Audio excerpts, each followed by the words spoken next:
All right, good evening, everyone. We're going to call our meeting to order at 6:30. Welcome to the school committee meeting of October 13th. As we start with every meeting, if we could please start with the Pledge of Allegiance. Pledge allegiance to the flag of the United States of America, and to the republic which stands one nation under God, indivisible, with liberty and justice for all. Okay. So we did go to our normal or our new agenda format. We are going to bounce around a little bit. So hopefully, if Jeff and I did it correctly, we'll be somewhat following the numeric order. The first item we do have is public comment. So I know we have at least one person here for public comment. Looks like maybe two. So feel free. So for those of you that haven't done public comment before, Sean, this is probably not for you. You got this down. We're looking for around a few minutes of comment, and then the committee is just really here to listen. We're not going to do the back and forth. So, Sean, if you could just give in your name and address, please. Yep. Sean Kane, 31 Forest Street, Whitman. I remember when our community was first hit by pills, opioids, back in the early 2000s. It was an epidemic that had impacted too many of our students. Since then, I put a lot of time and effort into working with different groups of professionals and students trying to identify effective ways to prevent and treat addiction. We still don't have definitive answers, but there are certain concepts that we've found to be effective. And I'd like to address one of those tonight and how it pertains to our current response to vaping. Vaping in the bathroom creates an unsettling atmosphere. Students should be able to visit the bathroom without being exposed to vaping, but unfortunately, that's not always the case. Kids often vape here in these bathrooms. This is an example of a substance use issue that's gone too far. It's explicit, and it impacts the entire student body. So it's tempting to embrace policies and practices that are reactive and punitive. Unfortunately, this seems to be the approach of the school administration. Students using, processing, and sharing vapes will be held accountable. That was a message that was recently shared in the Panther Press. Today, in the high school, teachers are empowered to search students in the bathroom. Teachers are empowered to search students in the bathroom, which, to my knowledge, is not a recommended practice. And students who are caught on their first offense are suspended for multiple days. I respectfully disagree with this approach. Like the pills of 20 years ago, this group of kids has to contend with the vaping epidemic. And it is an epidemic, according to the Surgeon General. Children who experimented in middle school and who struggle with substance use today often do so despite harsh consequences. We've learned that principle over the years. Policies and practices that are punitive and reactive are not effective. I can't stress that point enough. They make kids feel shame. They undermine important relationships between teachers and students. They hinder the critical support our kids need, and they are divisive within our community. This, again, respectfully, is the wrong approach. Our children need to be identified proactively and confidentially by using strategic methods, and they need to access comprehensive, evidence-based support systems from trusted adults. I stood in front of this board months ago to address this issue. In my opinion, respectfully, we've moved in the opposite direction. Vaping is a critical social emotional issue that our community must address.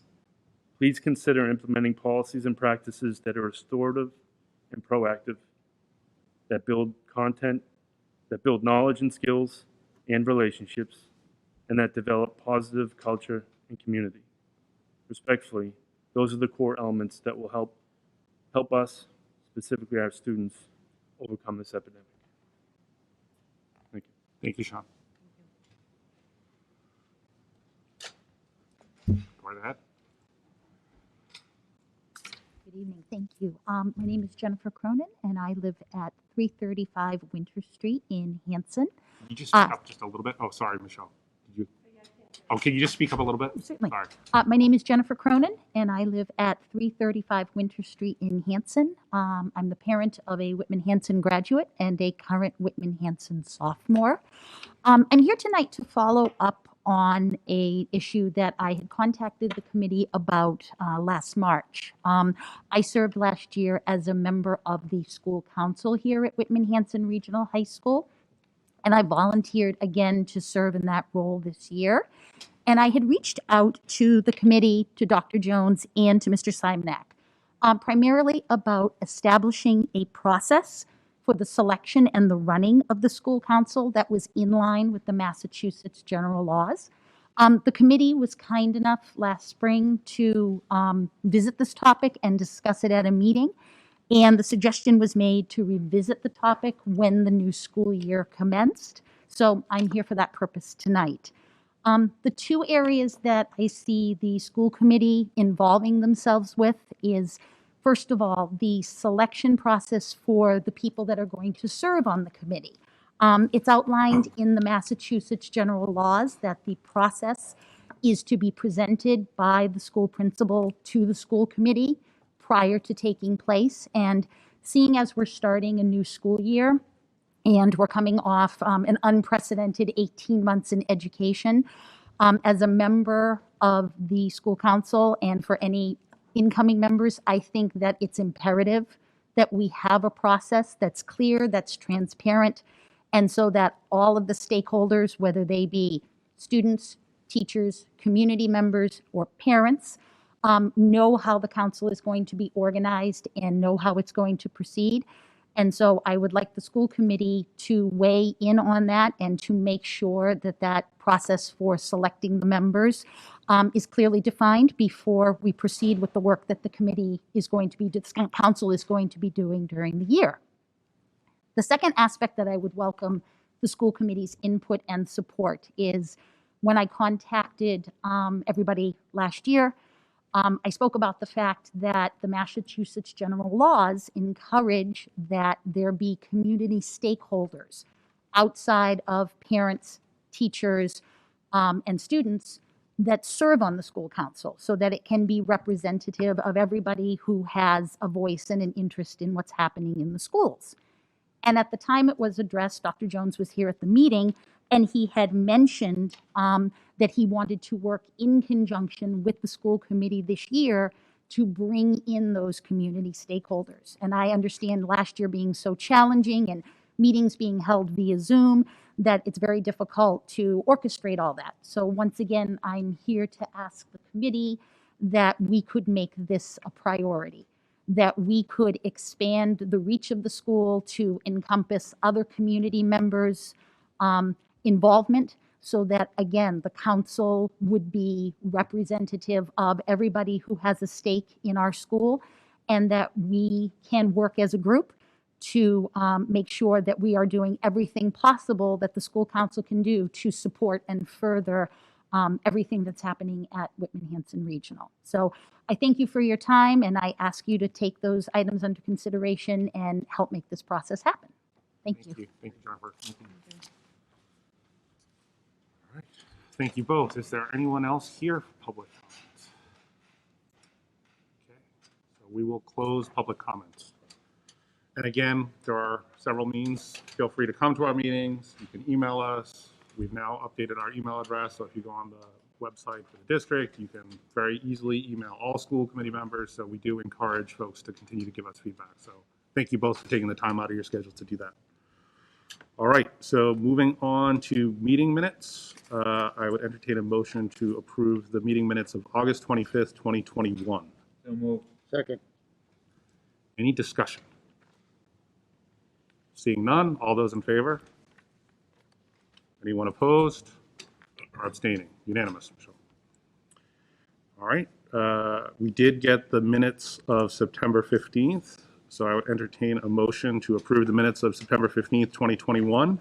So moved. Second. Any discussion? Everyone have an opportunity to review them? All right, all those in favor? Anyone opposed? Abstaining? Fred is abstaining. Thank you. 901, Michelle. All right, so moving on, I think we're going to move on to the athletics presentation. Do you want to tee that off? Or? So I've invited Mr. Rogers here. There's quite a few things that I think are pertinent to the school committee. Some changes in the way the MIA the Massachusetts Interscholastic Athletic Association seeds our teams for tournaments. It's very different this year, and it might have some impact in players going forward. Also, some cooperative teams that he needs approval for, middle level waiver potentially because of lack of student participation in some sports, and then overnight field trips. So Bob, take it away, please. All right, I'm going to start with the waivers, and I'm going to try to be as clear as I can because I know that this is going to get out to the community and people might misinterpret what we're doing here. So the MIA does have a process that we can petition them for a waiver to allow 8th graders to participate at the lowest level of the sport that's offered when it's needed to sustain a program. It's something that you try not to do. In my 20 plus years here at Whitman-Hanson, we've never done it. However, it is becoming very common right now because of the pandemic. The participation numbers have decreased. It's a way to try to get more interest in the programs and to sustain some of the programs. So I did apply for the waiver. Does not mean we're going to use them, and we have been approved for a waiver for 8th graders to participate on our co-op girls hockey team that we have with Silver Lake. And we also were granted the waiver for 8th graders to participate in softball. Both of our middle school principals support it if we need it. Now, I won't know if we need it until we actually see the numbers because we'll only do it if it won't displace a high school student. You cannot do it if you're going to cut anybody. But this past year, we didn't have enough girls for a JV softball team. And our hope is if we allow the 8th graders to play this year, that it would create some interest, create that feeder system for the future so we can sustain that program.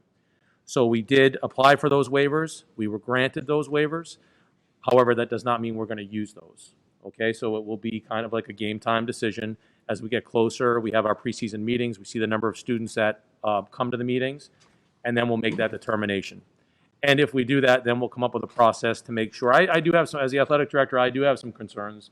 When you're bringing up 8th graders that are not in our building every day, we don't have the same kind of contact with them. Our principal doesn't have the same kind of contact with them. But we'll make it work. We have great working relationship with both middle schools. So if we do it, we'll find a way to make it work and make it something that's a positive experience for our students. I have not applied for it yet because it was only approved at our athletic directors meeting last Friday. But I'm going to also be applying for an 8th grade waiver for wrestling. Again, it doesn't mean we're going to use it. Doesn't mean we're going to do it. But wrestling, because of the pandemic, our numbers were so low last year. The wrestling season was done in the spring. So I don't know if those numbers were artificially low because of when the sport was offered. My hope is that we have tons of kids come out. But if we don't, we'll have that option if it gets approved. It has not gone to our district athletic committee yet, so there still is a ways to go. But that's where we're at with those waivers.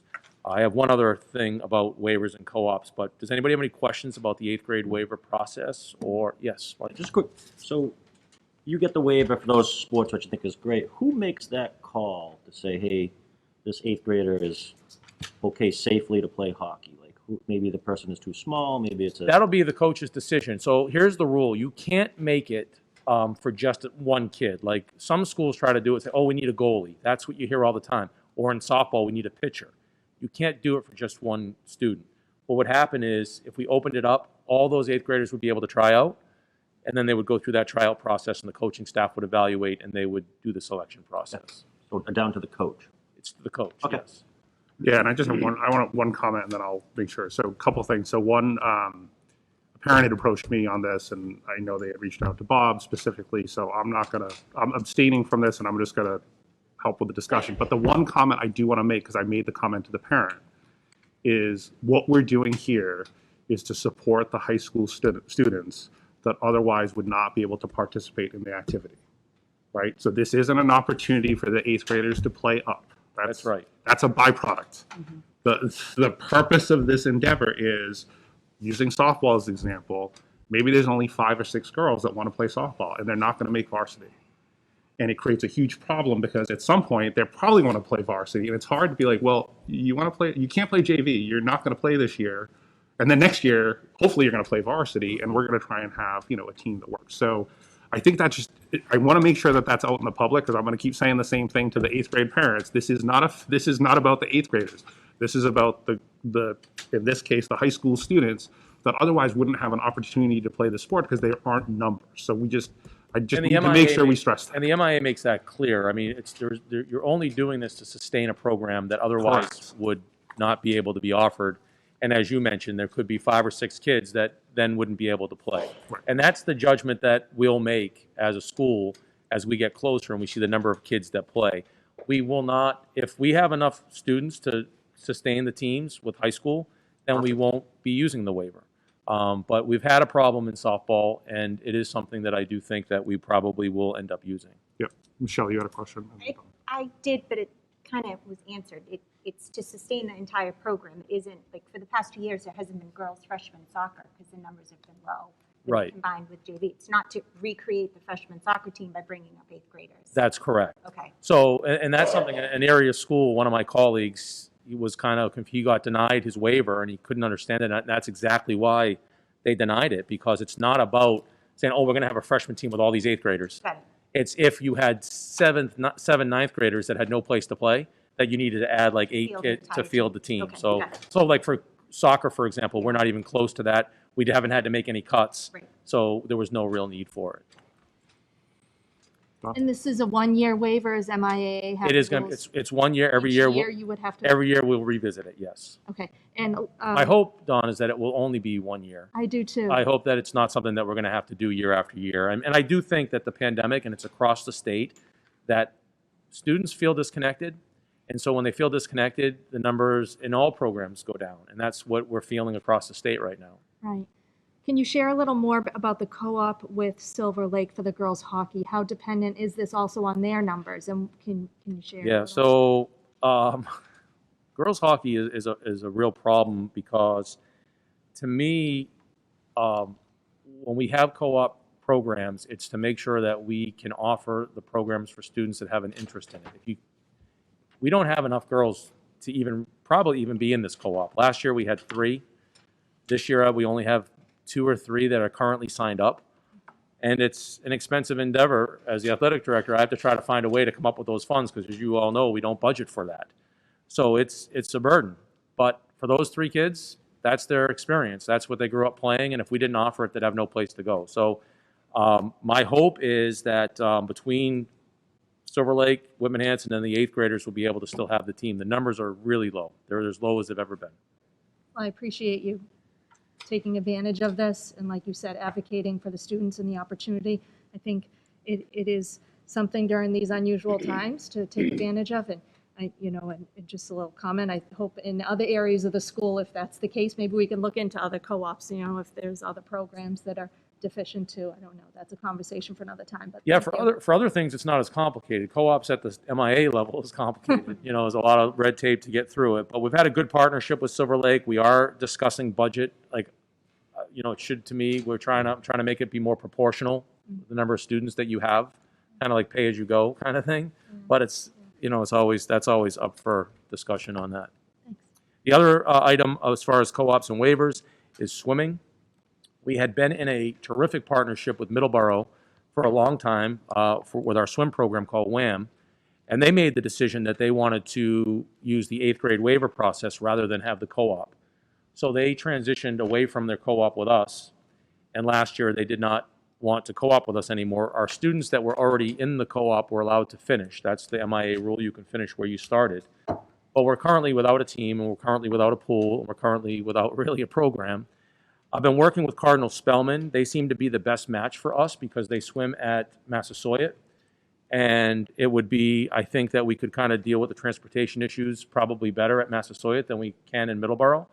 And so that's been a difficult process because we're both in 2 different districts and it takes a lot more to go ahead and make that happen. Our swim team is a lot like our girls hockey team. We don't have a ton of kids that want to do it, but we do have, 8 or 9 students that it's really important to them. So I'm committed to try to make this happen one way or the other to get them. If the co-op doesn't work, one of the things when we started gymnastics, we got creative and we didn't have a co-op, but we kind of piggybacked on Silver Lake and Pembroke's co-op, and we competed the same day, practiced the same day, shared same facilities, and I might end up doing that with swimming, and I will report back, either come here or report through Jeff exactly how we do that. But that's been something we've been working on for quite a bit of time. It's taken a long time to try to put this together, and I'm hopeful that it will come together. Okay, so that's swimming. I'm not going to go real deep. So Bob, on the waivers and the co-op, what are you looking for? Do you want an approval from the committee? Do you want I think support? I think What are we it's trying to- probably good, Chris, to have it in the minutes that you all approved it. Just, Okay. it's not always necessary, but I think it's good because it's something that we haven't done for you all to understand. Just because when your constituents ask you that, that it has been brought to you. Can I just, oh, I'm sorry, okay, go ahead. You want a motion, Go right ahead, I was gonna make the motion to adopt. adopt the co-op and the waivers? Okay. And can we get a second? Second. And then discussion?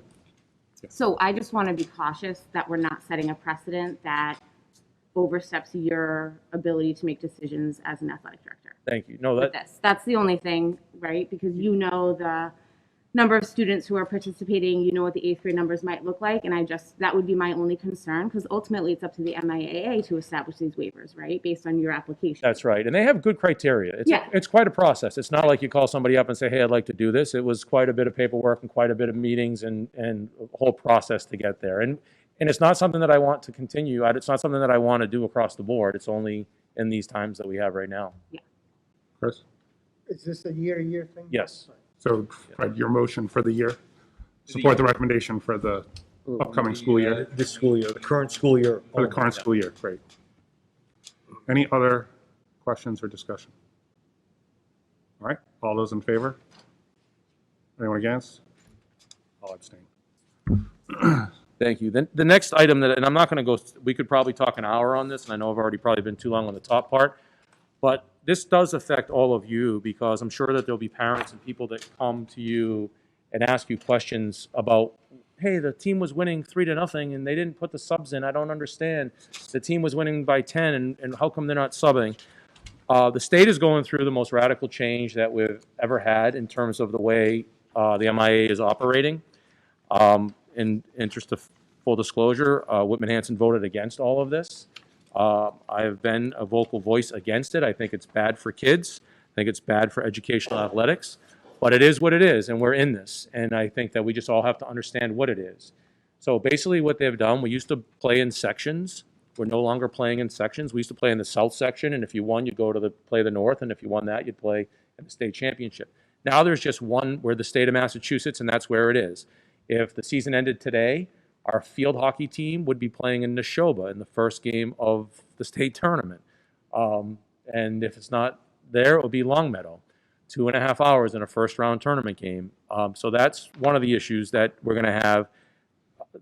That's not even the big problem. The big problem is the power rankings. So they're no longer going to seed by winning percentage. They now seed, the best way to describe this is it's basically one big game the entire season. They don't factor in wins and losses anymore. Doesn't matter whether you won the game or you lost the game. It only matters by how much you win by. So if you don't win in soccer, for example, if you win 3-2, you really, in effect, only got 1 out of the 3 points you could have gotten for that game. In lacrosse, if you don't win by 10, you don't get it. It doesn't count full. So if you win at a buzzer beater in basketball, you only got a +1 and the other team only got a -1. So the reason why this is important for all of you is it does affect the way coaches will coach games. Because a football team isn't really up until they're up by 21 or 25 because they have to win by 14.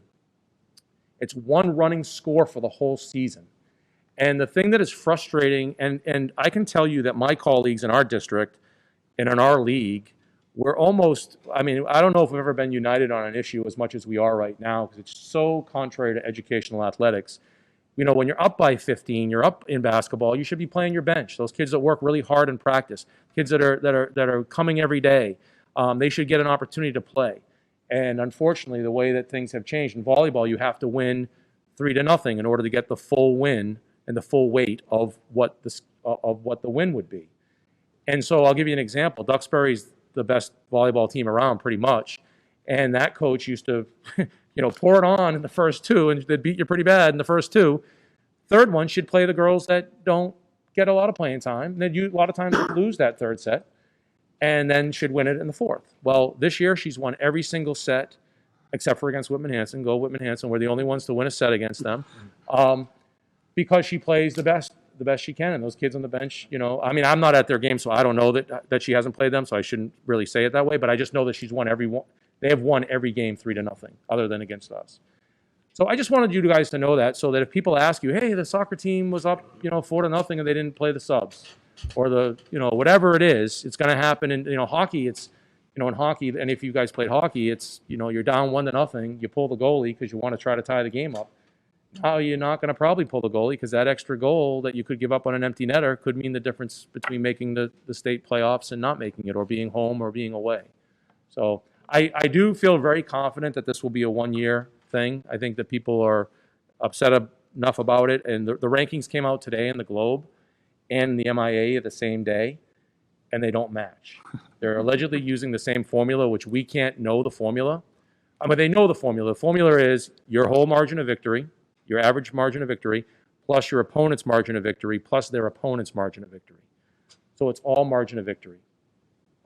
And if you look at I don't know if Michelle, were you able to give them the thing?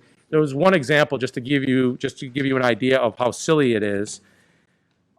They give you the example of basketball teams, Team A and Team B, both playing Team C and Team D. So Team A wins by 15 against Team C, but loses by 1 to Team D. So they went 1-1.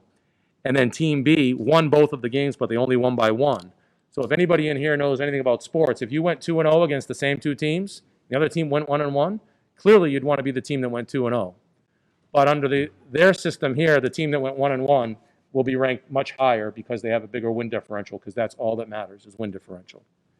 So it does shape some of the decisions that are being made, and I just felt like you should all know that. So when people ask you that question, that's why some of the things look kind of silly sometimes. Football team going for a 2-point conversion late, or they're winning the game and they haven't played the subs, or whatever it is. That's kind of where the system has kind of led us at this point.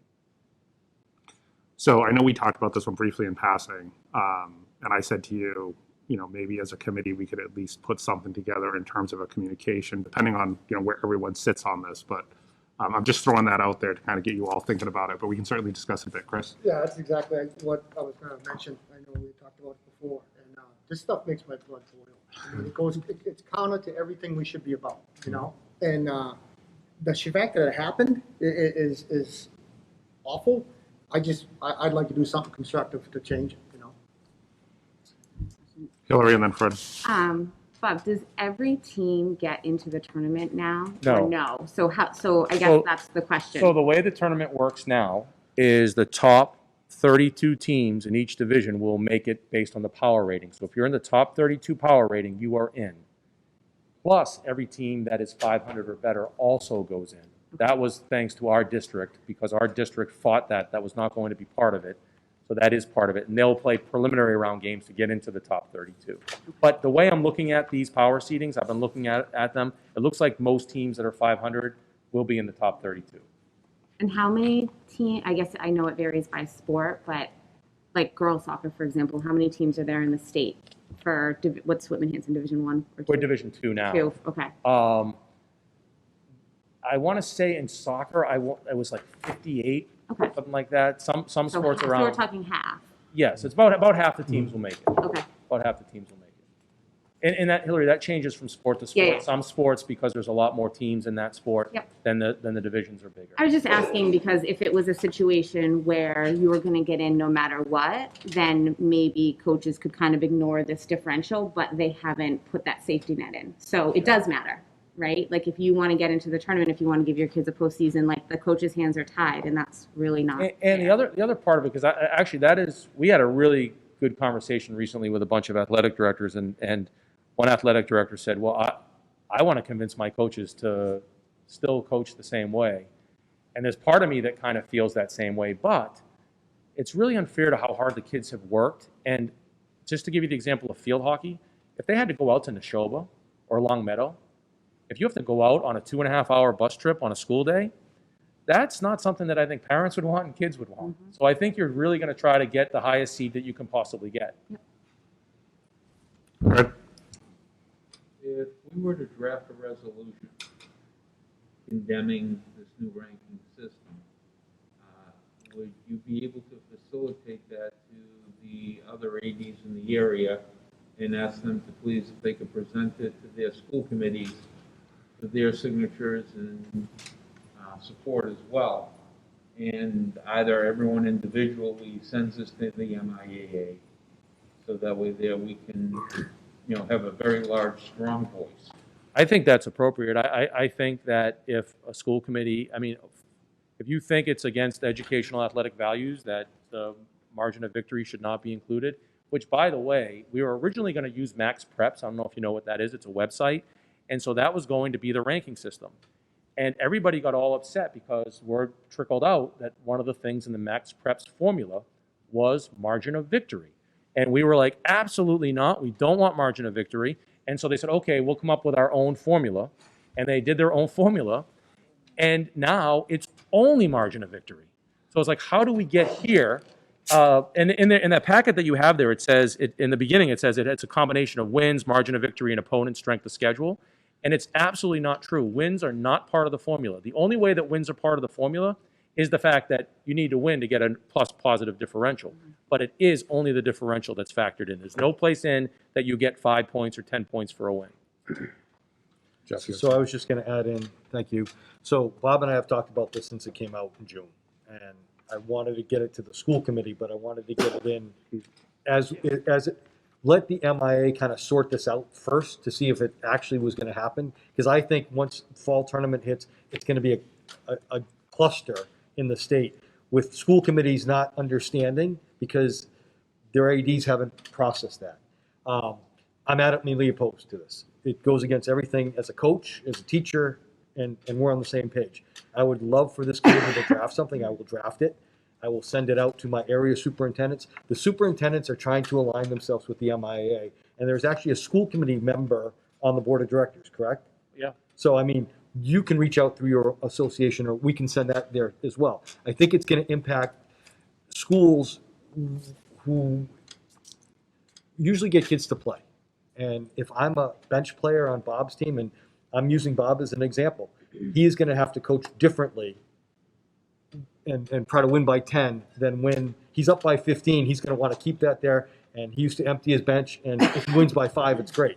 But now he's got to keep that so he gets that higher seed, and we don't have to travel, things like that. So I would encourage this committee to support something in draft form that we can circulate and send to the board of directors and say, this is against our mission, this is against what we think is educational athletics, and it's imperative that we make a transition or change to go back to the way it was, or modify so that kids aren't impacted, not only the teams that are winning, but for the kids that can't participate because of the new way it's set up. So Yeah. Jeff, it's also against even just what sports are about, Yeah, right? right. How many of you guys watched the Patriots and the Buccaneers, right? Tampa Bay got on that plane excited because they won the game. Well, you wouldn't be excited if you were in the MIAA because you only won by a point or 2 points, whatever it was. In baseball, the Red Sox have the walk-off win. They wouldn't be as excited because the win doesn't matter because you needed to win by 5 in baseball. Go back to the Bucks example. Yeah. It puts such a premium on how much did you win by. That's all that matters. Running up the score. It's not about good sportsmanship. It's yeah. So, I do all right. wanna- So are we good? Are we good with Jeff? You'll draft I something. do want to just make sure one other thing gets on the record Next here meeting. is that, and I'm a big supporter of the MIAA, and I hate when everybody's like, oh, the MIAA, they stink. Here's the reality. The MIAA is all of us. It's all of you. It's Jeff. It's Chris Jones as the principal. It's myself as the athletic director. I sit on several committees. This decision was not made by any executive at the MIAA or any other personnel at the MIAA. Their only job is to implement what's been voted on. The statewide playoffs were voted by the membership, which are the principals. Chris Jones and I voted against it, but a majority of the schools voted for the statewide playoff. This rating system was voted is an implementation of tournament management committee, which is only made up of athletic directors and principals. It's not anybody at the MIAA. So when anybody was, oh, the MIAA, it's really not. It's all of us. It's all of us that are responsible to advocate. That's why I've been a vocal voice. I have lots of friends up there. I think I'm making a few enemies because I really believe that it's not good for our kids. And So that's why. Yeah, and I think, Bob, to that last point, the issue is it's not, I'm skeptical that it's our collective voice, right? I'm not sure, prior to you bringing this issue up, I hadn't heard anything about this, right? So as a school committee member, as a parent, as a citizen, like, to me, I hadn't heard any. So I do believe, like, to Fred's point and some of the other points, if we do engage with some of these other school committees and the communities at large, and they understand what's going on, then maybe voices will be heard, Yeah. so.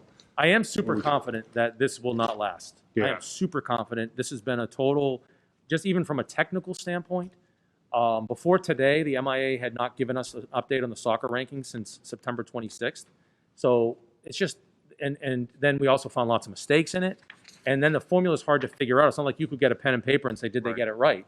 Nobody can really do it. And if the Globe is doing it independently, which they are, and the MIA is doing it on their own end, and then they don't match, which they don't today, I think that's, it's not going to last. Just the question is how long it will last. So Chris, and then Fred, and then we got to move on. My question, Bob, is regarding MIA and the board that you referenced that to come up with this. How is that constructed? What authority are they given beyond this? And what other decisions should they not be making on our behalf? The statewide playoff was an idea from the Tournament Management Committee, which again is made up from a representative, an athletic director, and a principal from each of the 9 districts. And they came up with this idea a couple years ago, and it had lukewarm acceptance. And then it just kind of gained momentum. A couple of influential people were able to try to think that people will be excited about this. There are still a lot of people that think the statewide thing is going to be exciting. But the jury's out to me, because some of the most exciting games that I've been to have been those sectional games, the games that against your rival that's a few towns over, and the winner gets to go to the Garden or the winner gets to go to Gillette.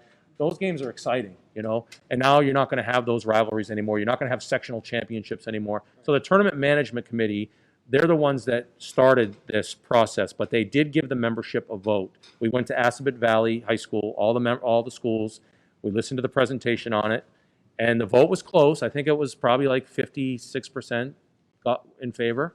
And the reason why, Chris, that the people that did vote yes, is there was a huge inequity that people wanted to have fixed, which was this: that schools from the West would only have to play like 2 games and they're in the state championship, because they would have so few schools out there. And the Central was very small.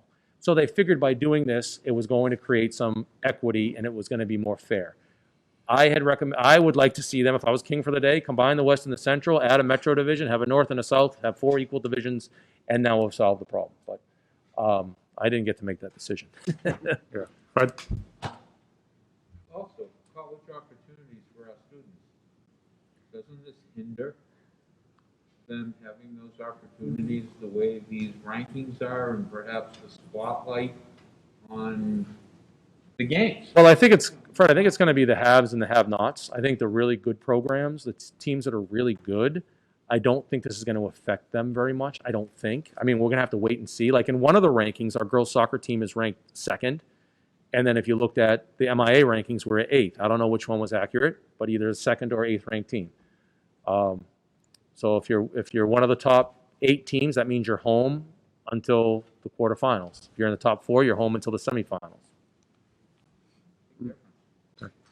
So we're good with the takeaway, Jeff. You'll come up with something, and let's try and get that out next meeting. Because just listening to the committee, I don't think they want to. All due respect that you guys are saying this is going to be resolved, I don't think what I'm hearing the committee is they don't want to wait for that. You know, I think we want to be proactive in terms of trying to help with that change. I think the other issue they're going to have is, principals that are not going to be happy with their students getting dismissed at noon for a game out in Longmeadow on a school day. And we can't get buses now as it is. So to get a bus to go out there, I'm not sure how that's going to work. Okay, thank you. That was everything. The last thing I just had for you, we have 4 teams that would like to travel. And obviously, I know that we're in the COVID times, but we are trying to keep things as normal as we can for the kids. We'll be taking all the precautions that we possibly can. So the 4 trips are: the girls basketball team will be competing in the Falcon Holiday Tournament in Bradenton. The boys basketball team will be competing in the Avon Park Tournament, which is just a little south of Orlando. Boys hockey team will be playing in Martha's Vineyard. And the cheerleaders will be in the Nationals in Dallas, assuming they get their bid, which they look terrific. I'm sure they're going to get their bid. ahead, and then Chris. As I always ask, these are trips that they fundraise for themselves? Yes, yes. No school money is used on any of these trips at all. No school funds whatsoever.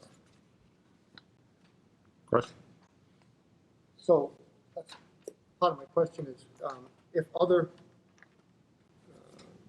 programs, athletic programs, you know, whatever the sport, if they were interested in traveling like this, they'd have the chance to do that? Oh, yeah. So we've had a lot of our teams. Our softball team has traveled. Our volleyball team a couple years ago went to New York. Our wrestling team went to Orlando. Every team can do it. It is a lot of work. It's a lot of responsibility. And the kids have to work hard if they want to do it. There's a lot of, it doesn't just happen because, like I said, the school doesn't pay any of that. The kids all earn it. So the teams raise all the money themselves, Yes. through different things like camps and whatnot, I imagine, right? Yep. Camps, fundraisers, car washes, Yep. all different things. So, okay, thank you. The cheerleaders just did a golf tournament, and they did made a lot of money on that. So it's a year-to-year thing that they try to raise money to travel, is that what it is? Or? Yeah, so it's for the teams that like to travel, it's pretty much a year-long endeavor that they're doing various. It's for a lot of those teams, for a lot of the camps that we have here, some of them use them to buy new uniforms or get jackets or do gear or whatever it's going to be. And like I said, a lot of the teams have wanted to travel, and it's a good experience when they can do it. But it is a lot of work. It's a lot of commitment from the coach's standpoint, and then also from the parents and the kids. Hillary, did you have something? I did. So Florida and Texas, right? Dallas, is that where it is? Yes. So in the bottom of the letter, COVID precautions, how, like the testing available, parents would have to consent to test and stay for their students. So I guess I'm just concerned. I think that getting kids back to normal and doing these things is really important, but I also don't want it to be a cause of a situation when they return, because Florida and Texas are not doing the same things we're doing in Massachusetts. Right. Their numbers are trending lower now. Great. Good news. But who knows what it will be by the time we go. So I'm just wondering what specifically are, if you are taking the basketball team, is it just the varsity teams, the Yes. girls and boys? Okay. Yes. So will the tests, if a kid goes, if a student goes and their parents have not consented to test and stay, what is the protocol, I guess? And I don't know if that's a question for us, right? So just to be on the safe side, I mean, when would they come back? The 29th? They would come back on that Saturday. And then they're back in school that Monday. And the plan would be to test them on that Saturday when we come back. Okay. Yep. So would you require them to test? I mean, would that be We would something that you would do? Jeff and I or- have talked about that. We would require them to test. I mean, I wish we could require them to be vaccinated, frankly, but I know that's a whole That's a- Pandora's box that we can't Yeah. go down. Yeah. I do know that most of my team, for example, is vaccinated. Yeah. Most of them, not all of them, but Yeah. most of them are.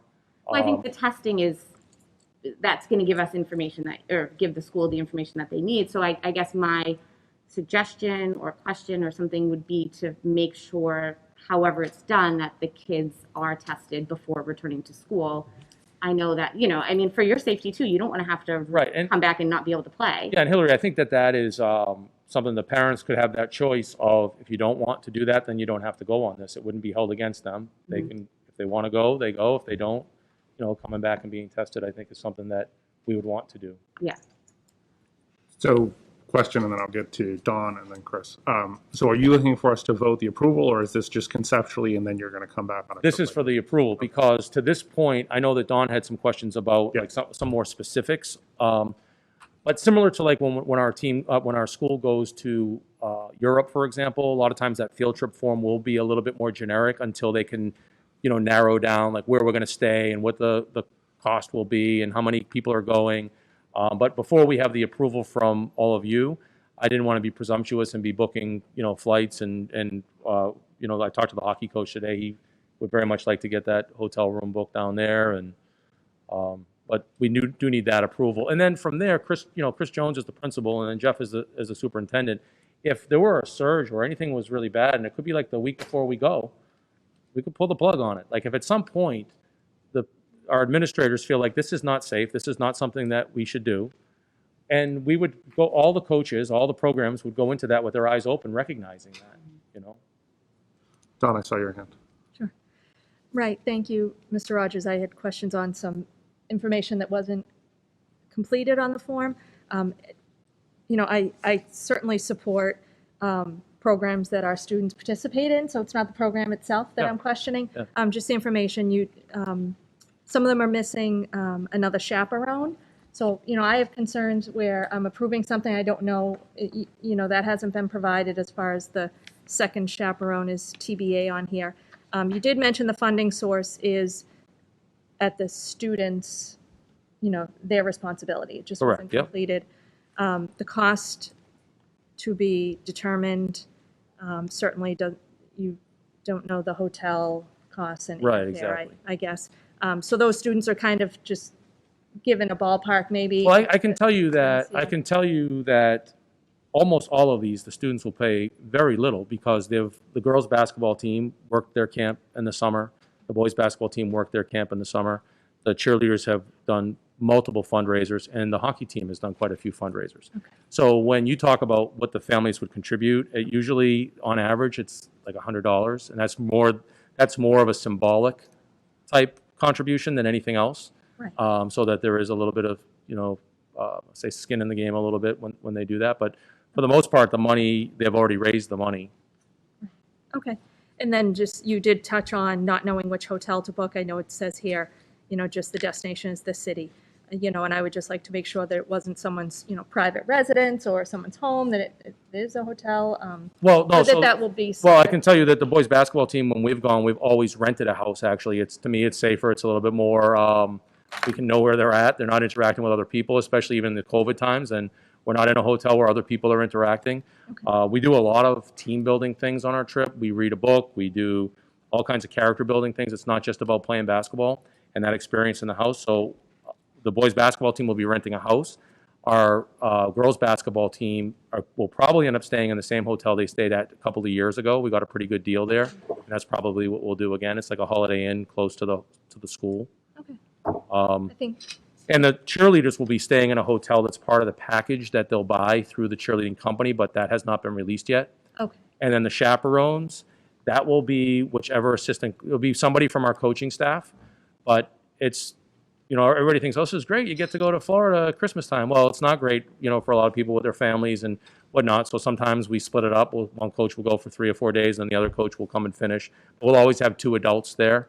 On every one of these sports traveling, there'll be at least 2 adults. Okay. 2 Whitman-Hanson approved coaches that we have that have been quarried and that we all feel good about them being with our students. Okay. For me, I would like to see this motion to approve, subject to just getting that the athletic director would provide central office and principal with these details. The last thing I want is someone to come to me as a school committee member and say, oh, you approved this field trip and you don't know anything. You know, it's Sure, all TBA, so that's really. If you all approve this tonight, then I will be telling all of the coaches on this that let's get everything together, and then I would be submitting it to Jeff and Chris, and it'll be filed with them, and then obviously we can get all of you a copy as well, so you know where they are and what they're doing. Yeah. So you That's want my to only concern. rework that motion? How do you want to say that? Or did you want to make a motion? Sure, motion to approve the 4 field trips as presented, subject to athletic director providing details of location and chaperones To administration. to administration Awesome. when Second. available. Awesome. Second. Any additional discussion? I know I saw Chris over there. Yep. Yep. I don't know if there's been guidance issued yet for winter sports in terms of masks and whatnot. Has there been? Has not yet. Okay. I mean, we're all have our fingers crossed that we'll Right. get to that 80% threshold, Right. but it's not, you know, I don't know. They're going to go with whatever the school does.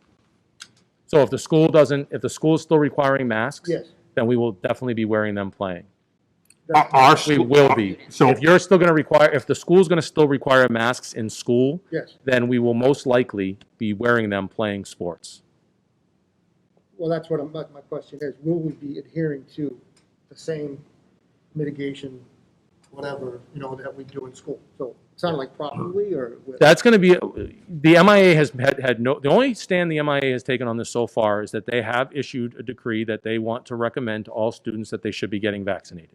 That's what they have an official position that all athletes should be vaccinated. Some school districts, Cambridge, for example, they came up with a thing that if you don't get vaccinated, you cannot play sports. It's their way of trying to drive up the numbers so that they can take the masks off in school, which I think is a great goal. I guess I'm just at, yeah, I'm Yeah. talking when you travel to Florida. Oh, when we travel to Florida, Yeah, we will do or what. Texas. Oh, So can we just keep it as simple as school policies will continue to be followed? we will do I mean, I think it's whatever almost whatever we understood, have right? to. So if our school policy is that we're going to follow DESI guidance and DESI guidance is requiring masks, then And we will be wearing the masks. And I'll add too, if for some reason, I doubt it, that Texas or Florida says mandatory vaccinations in one of the cities, I think they've said the opposite. they would have, our athletes would have to do that, Maybe. okay? So that's, I just wanted to share with that. But as far as our Well, what policy, could happen, Jeff, is the airlines could do that too. I understand. So So that's those are also fluid things that we have no control over that might impact the trip as we go forward into November or early December. But yes, Chris, we will abide by whatever we have to do here, we will do there. Thank you. all right, anything That else? doesn't need to be in the motion, subject to No, COVID, no, because no, that just no. happened. School policy is school policy, right? I Correct. think we follow school policy whether we're here or somewhere else. The school policy doesn't change. Just wanted to reassure you. Yeah, no, great clarifying question. Yes. You know, more to what I was gonna say is subject to the adherence of local and whatever other governing jurisdictions are. So I think that's where we'd have conflict, Fred. Right? So we have to be clear on, are we following school policy or are we following local policy? Well, if you have a local policy in Florida that is more stringent than your school policy, I think you have to. Oh, yeah, so I can help with that. I would just say that it would be, we will follow whichever one is more strict. Great. Yep. Perfect. Good clarification. All right, are we ready to vote this one? Yep. David. All right. All those in favor? Anyone opposed? Anyone abstaining? Great. Unanimous. Thank you. Thank you, I'm sorry it took so much of Just your Bob, time. one thing before you go, clarifying on vaccinations. There are certain venues in the Commonwealth of Massachusetts that might impact us in tournament time that require vaccines, the Boston Garden being one.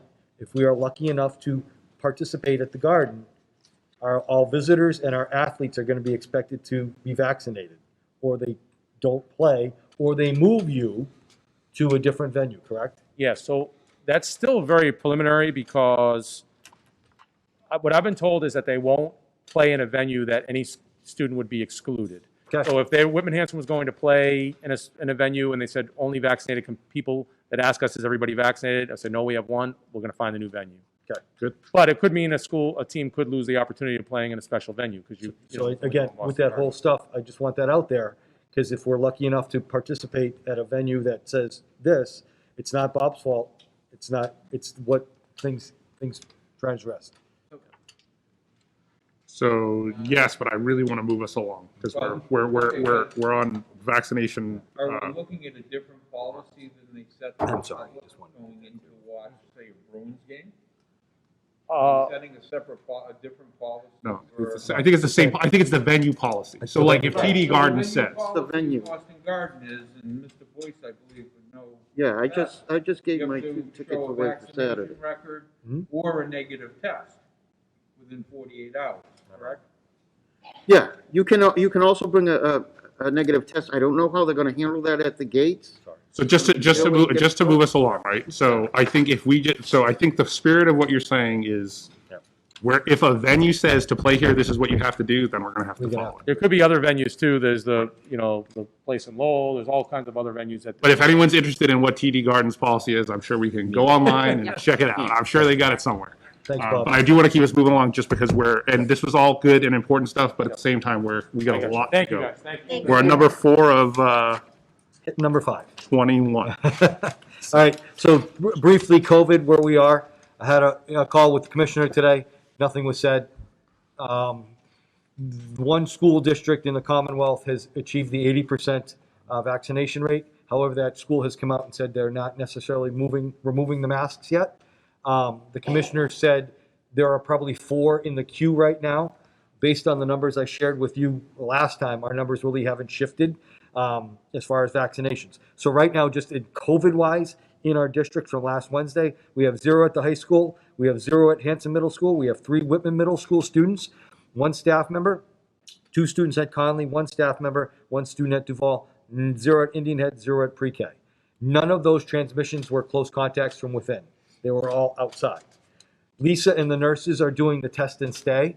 We had very poor response to test and stay until Lisa calls the house and says, little Johnny's a close contact, and the parents say, can you test and stay? Can you test and stay? So that's how we're getting that along. Our response to the attestation sheets or the COVID vaccines at the high school in particular have been extremely poor. So what I've asked the nurses to do is to go to the mass immunization information system and start pulling data as they go. Based on the numbers, we have more kids than we thought vaccinated within the high school. So hopefully as they start pulling all that data, I can share that with you. And if we hit 80%, I will share a petition to the commissioner, to the Board of Ed. And then, as the commissioner said, it's a local decision no matter what they say. So this committee will have an opportunity, if we ever hit 80%, to remove masks, whatever.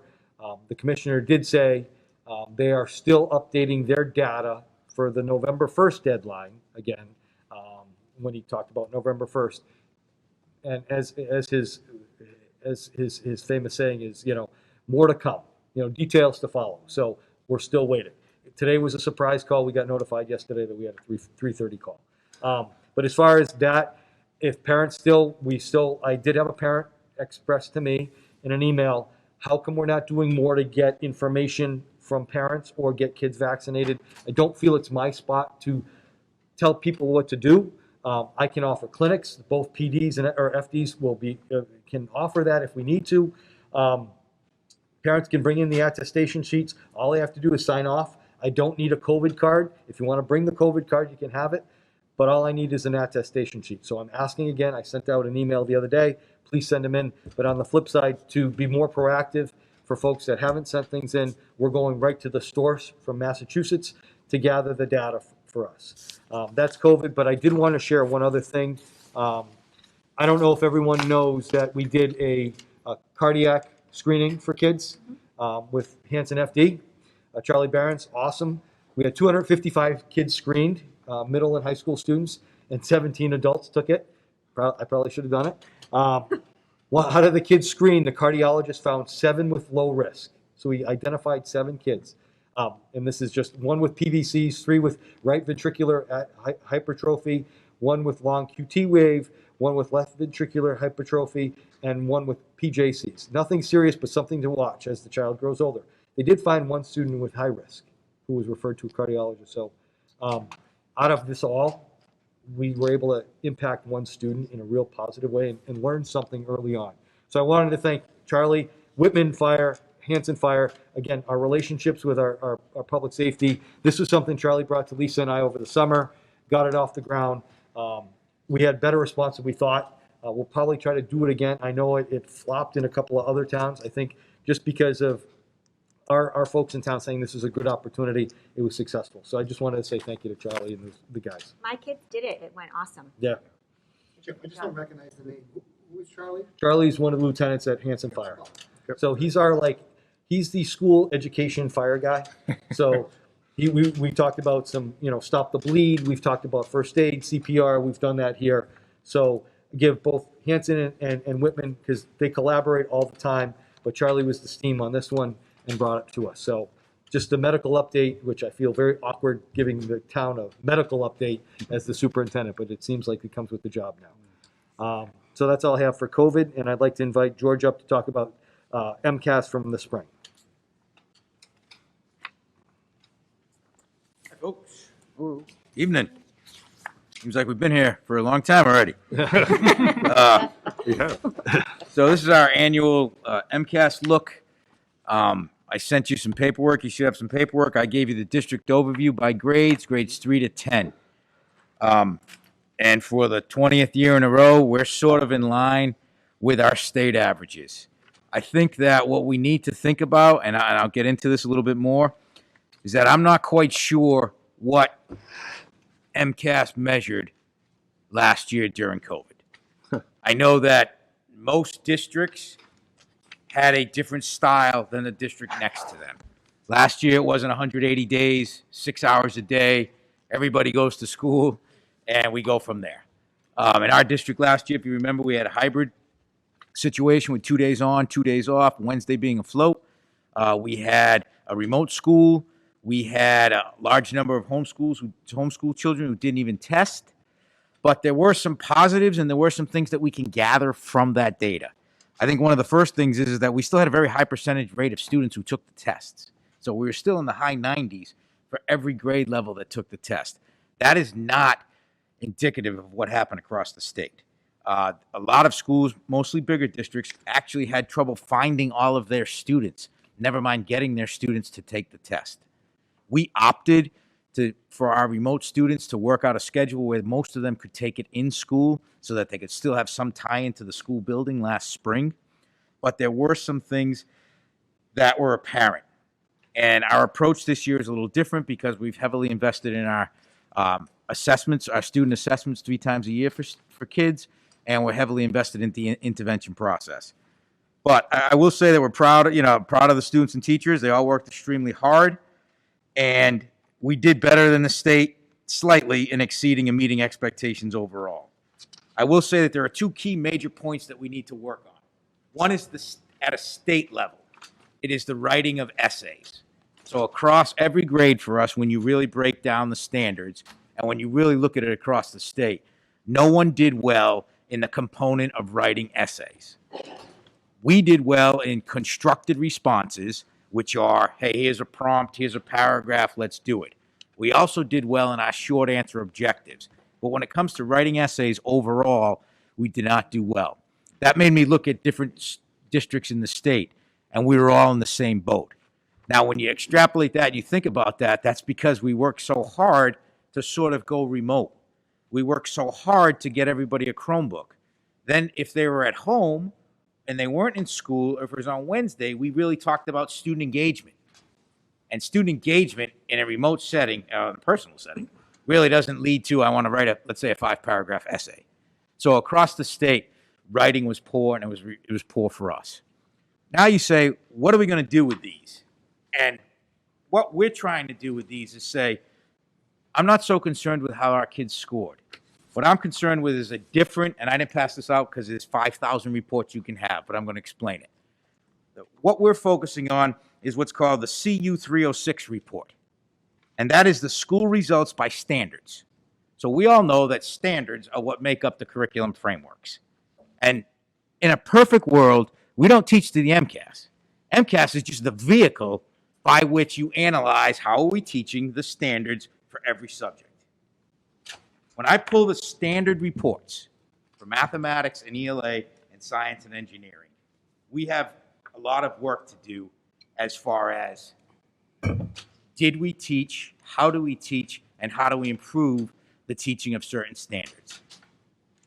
What I'd like to highlight for you, and it's not really a highlight, but what I'm going to say is if you look at the grades 7 and 10 math standards, we did not do well in a lot of those. Probability, geometry, things of that nature. Now, if you really break it down, a lot of that was taught, if I'm a middle school guy, so a lot of those were taught at the end of 6th grade. At the end of 6th grade, we weren't here. We left March 13th. So what we're really trying to do this year is a 2-pronged approach. As far as our department meetings and our curriculum meetings, we're saying, how do we do against the standards? How did we do in science and math teaching the frameworks and teaching kids to learn better? Then we're saying when it comes to how the students did, we're focusing on now our interim assessments because we have now live real data that says where you're at your grade level against the standards, and we're just at the point, I think we're going to talk about next meeting a little more formally, but we're now just at the point with our intervention groups to say we're in our first 6 to 8 week intervention based on our first assessment. So when you look at the overall process, and I'm sorry if I'm confusing you or boring you, when you look at the whole picture, We're using the MCAS to say, how did we teach what we're supposed to be teaching? And how do we do it better this year? When we look at how our students did, I'm not as concerned with this because as our students walked in this school year, everyone from K to 10 took their snapshot or took their first assessment. So now we have data that says how Steve Boyce did now that he's a 10th grader in ELA and math at this snapshot in the window of September the 12th. We can look at that data, match it to the standards, give him a plan to remediate those standards, and depending on where he's at on that, high or low, we can even offer small group intensive up to 4 times a week. So that's our approach that we're trying to take. George, are the standards just basically saying this is what kids should be, this is where they should be at this level? The standards are, let's put it this way. So for math has a series of grade level standards. So it will say like in 2nd grade, the standard is you will be working on 2-digit addition, 3-digit subtraction. They are the grade by grade standard by which you should be learning as you go through school. Some of them are multi-year standards, like science is like a 3 to 5 grade span. A lot of the ELAs sort of are like developing prose or developing syntax that you hit in grades 3, then again in 5 and grade 7. But they're what we frame our lessons and our curriculum on. And then at the end of it all, a child takes the MCAS to see how well the instruction that they received matched what the state says we should be teaching. And again, last year I said the same thing. Literally, there's 5,000 reports in the thing called Edwin that talk about MCAS.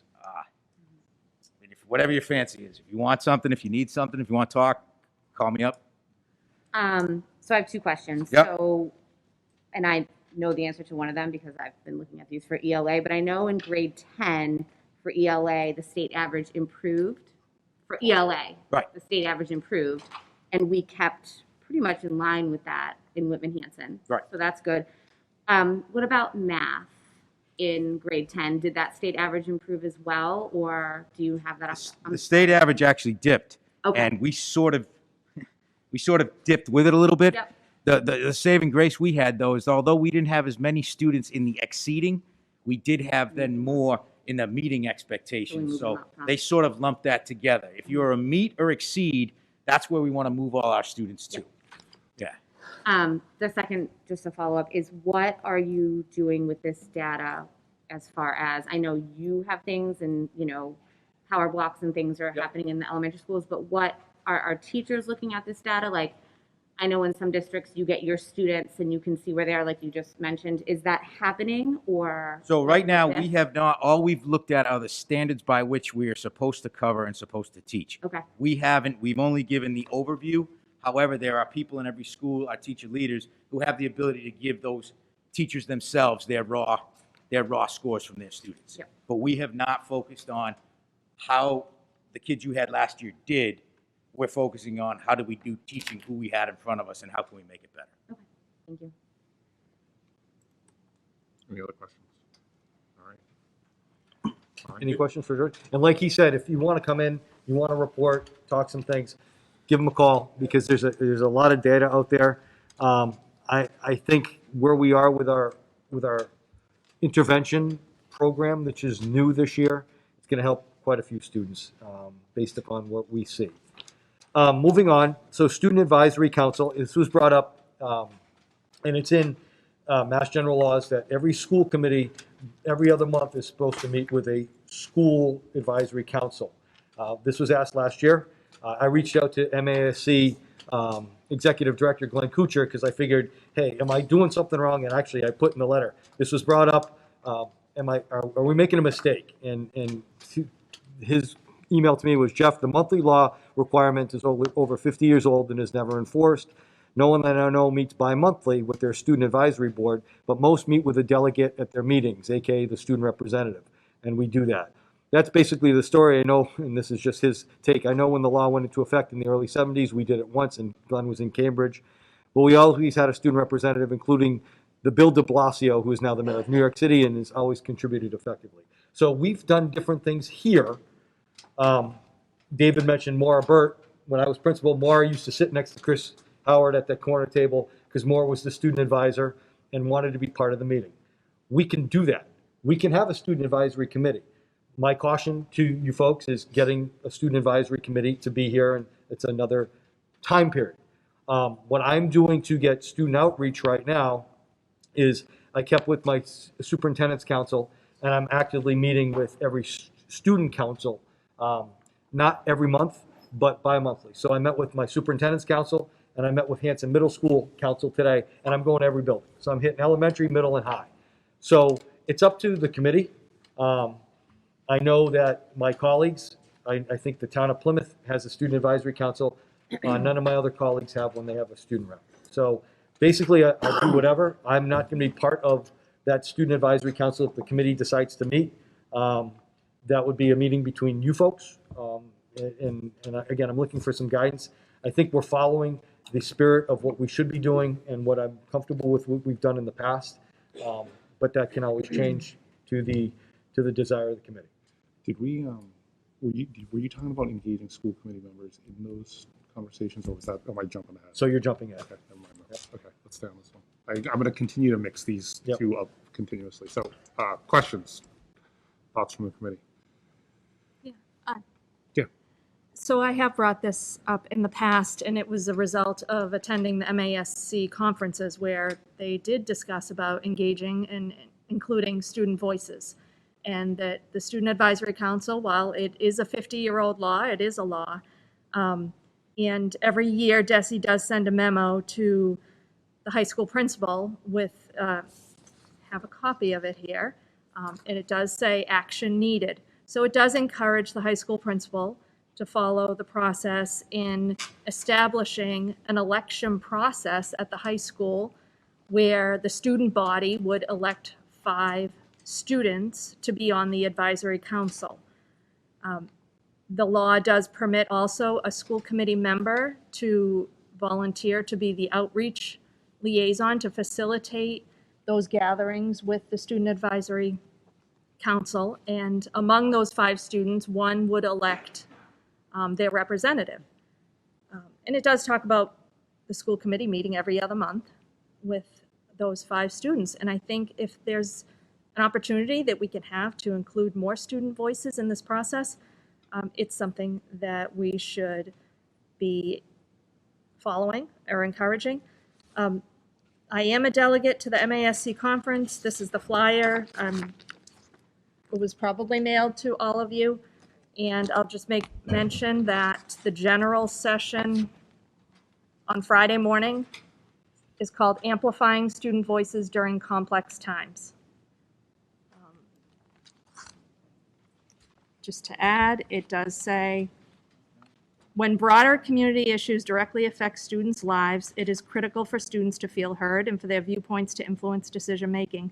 This session will include students both in person and in video format who will share their priorities and concerns and suggestions for improving the school culture. We've talked about culture, and this is a way to embrace that with students.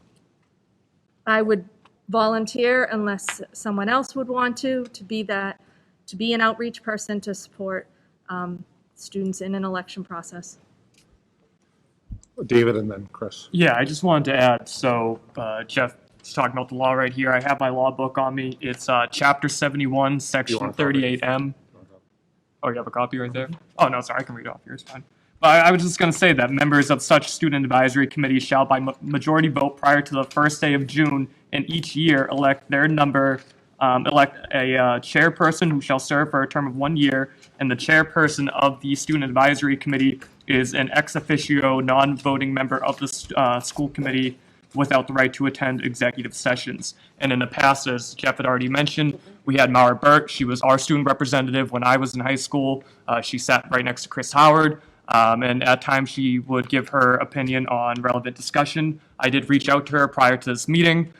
She told me she kind of felt a little disheartened at times because she felt that it was more of a superficial role than really one where students could let their voices be heard, because most of the time she would be reading off student reports and not really advocating for the student body and giving her opinion on matters that are relevant and impact them.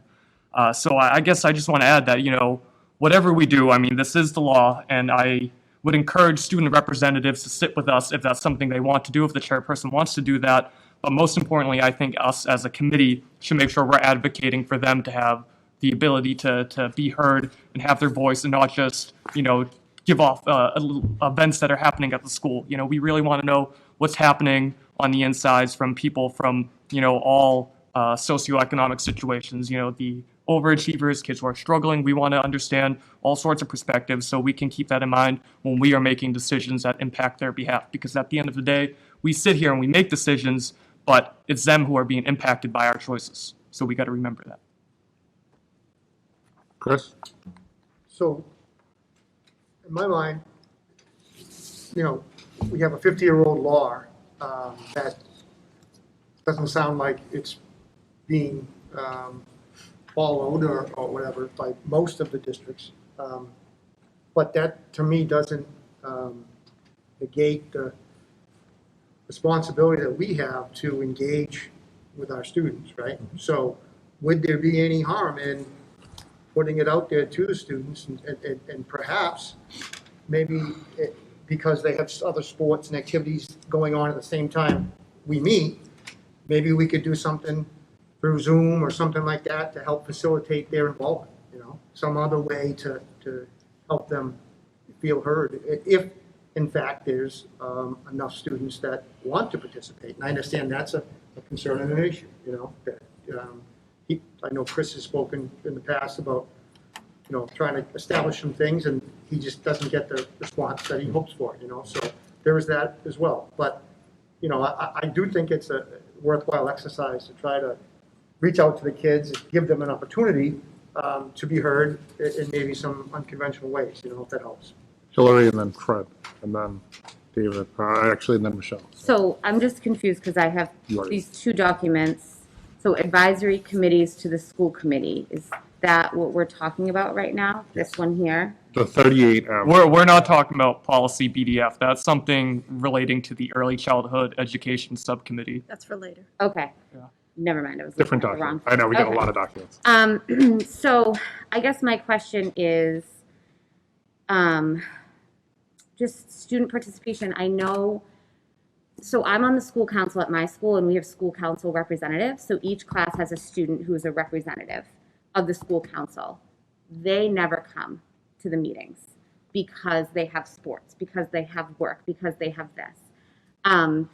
I shouldn't say never, but the student participation is so hard because many of students who participate in things like that also participate in so many other things, and they're just very thin in where they can commit their time. That's the concern that I would have with this. My other concern is making sure that we establish, and I don't know if it's in the law, forgive me because I was looking at something else, but if we establish if we're going to do this, what the student's role is. I mean, I agree that I think that students should have a voice, but I also work with teenagers every day, and I'm cautious and nervous about what that voice is going to be. Is it going to be school gossip, or is it going to be based in fact and budget and policy? Because that's what the school committee is, budget and policy. So is there a policy at the school that is affecting the students that we can do, right? I would just really stress that we have strict parameters on the involvement of the students, because my worry would be that they're going to bring things to us that we don't have any control over. And I think that oftentimes that line is blurred with school committees, not here, but in other districts. And I would just want to make sure that they're coming to us with concerns that we have the jurisdiction over and the purview to work on. That is all I want to just make sure. Thank you, Fred. And jumping on Hillary's thoughts a little bit, I would think it would be paramount to have a member of the administration, whether it be our principal, a student mentor, somebody that can work with this committee. I think it'd be a real fun thing for the kids to have an election. I think that, it would be something that they could enjoy and really get into. But at the same time, to be able to work with them as to what the difference is between policy and, getting pepperoni pizza instead of cheese pizza, or something of that nature. So that, they have some guidance and some true guidance. And then the chairperson of the committee would be the person to come to our meetings. We would probably want to set parameters as far as letting them sit in on the entire meeting, letting them debate and deliberate. They don't have a vote, but they can see exactly what happens here. And it could be a very good experience and set a precedent. But I think there does have to be definitive controls, with the thought process of, what is within the purview of the school committee, what the charge is, and exactly how our agenda works and what goes on. Hang on. So Michelle, and then it's gonna be me, and then we'll keep going. I think this is a fabulous idea. I know when Anna Flynn comes and speaks, she talks about how she's questioned some of her teammates and different things and gives kind of like a heartbeat of what the kids are talking about. I think we need to know that. As a school committee, it is important to know how the students feel. I don't know that they're going to come and say they want pepperoni over cheese in this climate that we live in. I mean, they're struggling. I mean, we know that there's kids that are struggling and they want to be heard. So I think we need to give them an opportunity. If they don't show up and all these other things, that's a domino effect after the fact. Why don't we get started with something first, set the parameters, then deal with it as we go and not just negate it because of all the things that might happen. Kids deserve to be heard, especially now. It's not easy for them. Yep. It's not. Yep. So I want to take a quick 2 cents just to share. So I think where I struggle is, on one hand, I am a huge proponent of student engagement. Like, we need to engage the students of the district. We need to everything you just said, right? The pulse, the heart. We need to listen to what's going on, right? We need to understand. I think the part I'm struggling with is I want to be careful that we're not putting ourselves in a pretzel with process. So we have the I can't even keep track just on this agenda, right? But we didn't even talk about, we got the superintendent's council, we have the school council, which we're going to talk about in a minute. Then we have the student advisory committees. We have a student rep, and it's like, okay, like, I feel like we're just slapping things up on the board, and like, hopefully one of these is going to work, rather than being really thoughtful. And I completely appreciate, like, there is a regulatory requirement, so we're going to have to work within a framework. But at the same time, like, I read this and it says, well, it's high school. I want to hear from more than just high school. I understand that, we have to be thoughtful about how we do that, but high school gives us one voice. Like, that's not representative of the entire district. That's the high school. So I guess what I'm proposing to all of you just listening to this is, what I would suggest is we listen and try to put some thought into it tonight. I think some folks are a little further ahead in terms of the regulatory requirements and the like, but maybe we all kind of take this away and let it marinate, so to speak. We go through the school council, and then we come back. We'll put it on the agenda for next meeting. What do we want to do? Is there something we can more broadly construct that handles everything we're trying to deal with? And maybe we need to delete some things or not do some things, or because I think that's part of the issue. It's like, well, we want you here, we want you here, we want you here, we want you here, and then no one shows up. It's like, is there a way to make it easier so that we can get that engagement somehow? So that's kind of, we can go wherever, if somebody wants to make a motion, but I'm suggesting we kind of take this all in tonight and we put something on the agenda next meeting. We kind of figure out what are those steps, or are there other elements? We can share this in between meetings. Like, what are all these checkpoints? You have the superintendent's council. I'm probably missing ones. There's so many of them. That's my piece. I think I had David, Don, and then Chris. Yeah, I just wanted to add, yes, the law is 50 years old, but it's something that school districts are continuing to follow. A good example would be over in Boston. Boston, they have their student representative. He's considered the unofficial 11th member of the school committee because he's always giving his opinion and insight, and a lot of school committee members are bouncing off of him. Anyway, the school committee in Boston has recently voted, I think it was back in February, they voted to file a home rule petition to local legislators to give the student rep the ability to vote. That's how much they believe it's such an essential role. So it's still something they're continuing on. And here I'm looking at Mass General Law. I'm looking at the law right here, and it was recently amended as of 2018. So it's still 50 years old, but it's still being updated on a regular basis. Also, I hear the concern that people are worried about students not showing up, but like as a reminder, Mara Burt was here at every committee meeting, and she gave her student report, and she sat here. Not every meeting. Well, every other meeting as required by law, but she was here. She wasn't absent, is my point being. So I believe those students are out there, in my opinion, and then through my perspective, it was through her sounding off the alarm my senior year about the significant budget cuts that were happening, and that's how me and a group of seniors got involved. So they do play a role. They facilitate because we wouldn't be aware of what's happening in this library in the evening unless there was a student to really, I guess, factor the two perspectives. I mean, if there isn't someone here to be the eyes of the students, how are the students supposed to know what's going on? And then we get into February, and then we get into budget season, and they're seeing teachers cry because they got a pink slip, and they don't quite understand why. And that's exactly what happened my senior year, and that's why we got involved. But we may have never gotten involved if it wasn't for a student rep, Mara Burt. So I do think it's essential. And again, it's the law. We're supposed to elect 5 members of the Student Advisory Committee before the first week of June. Now, if we can't find those members, that's a whole other situation, but have we even tried? And then we elect a chairperson, and they're supposed to be the ex officio member to the school committee. And they can sit here as they do in other school committee members. It's not unheard of. It's the law. And I really do believe it would be in our best interest to have their feedback and input. So that's where I stand, yeah. Okay. Thank you. Dawn?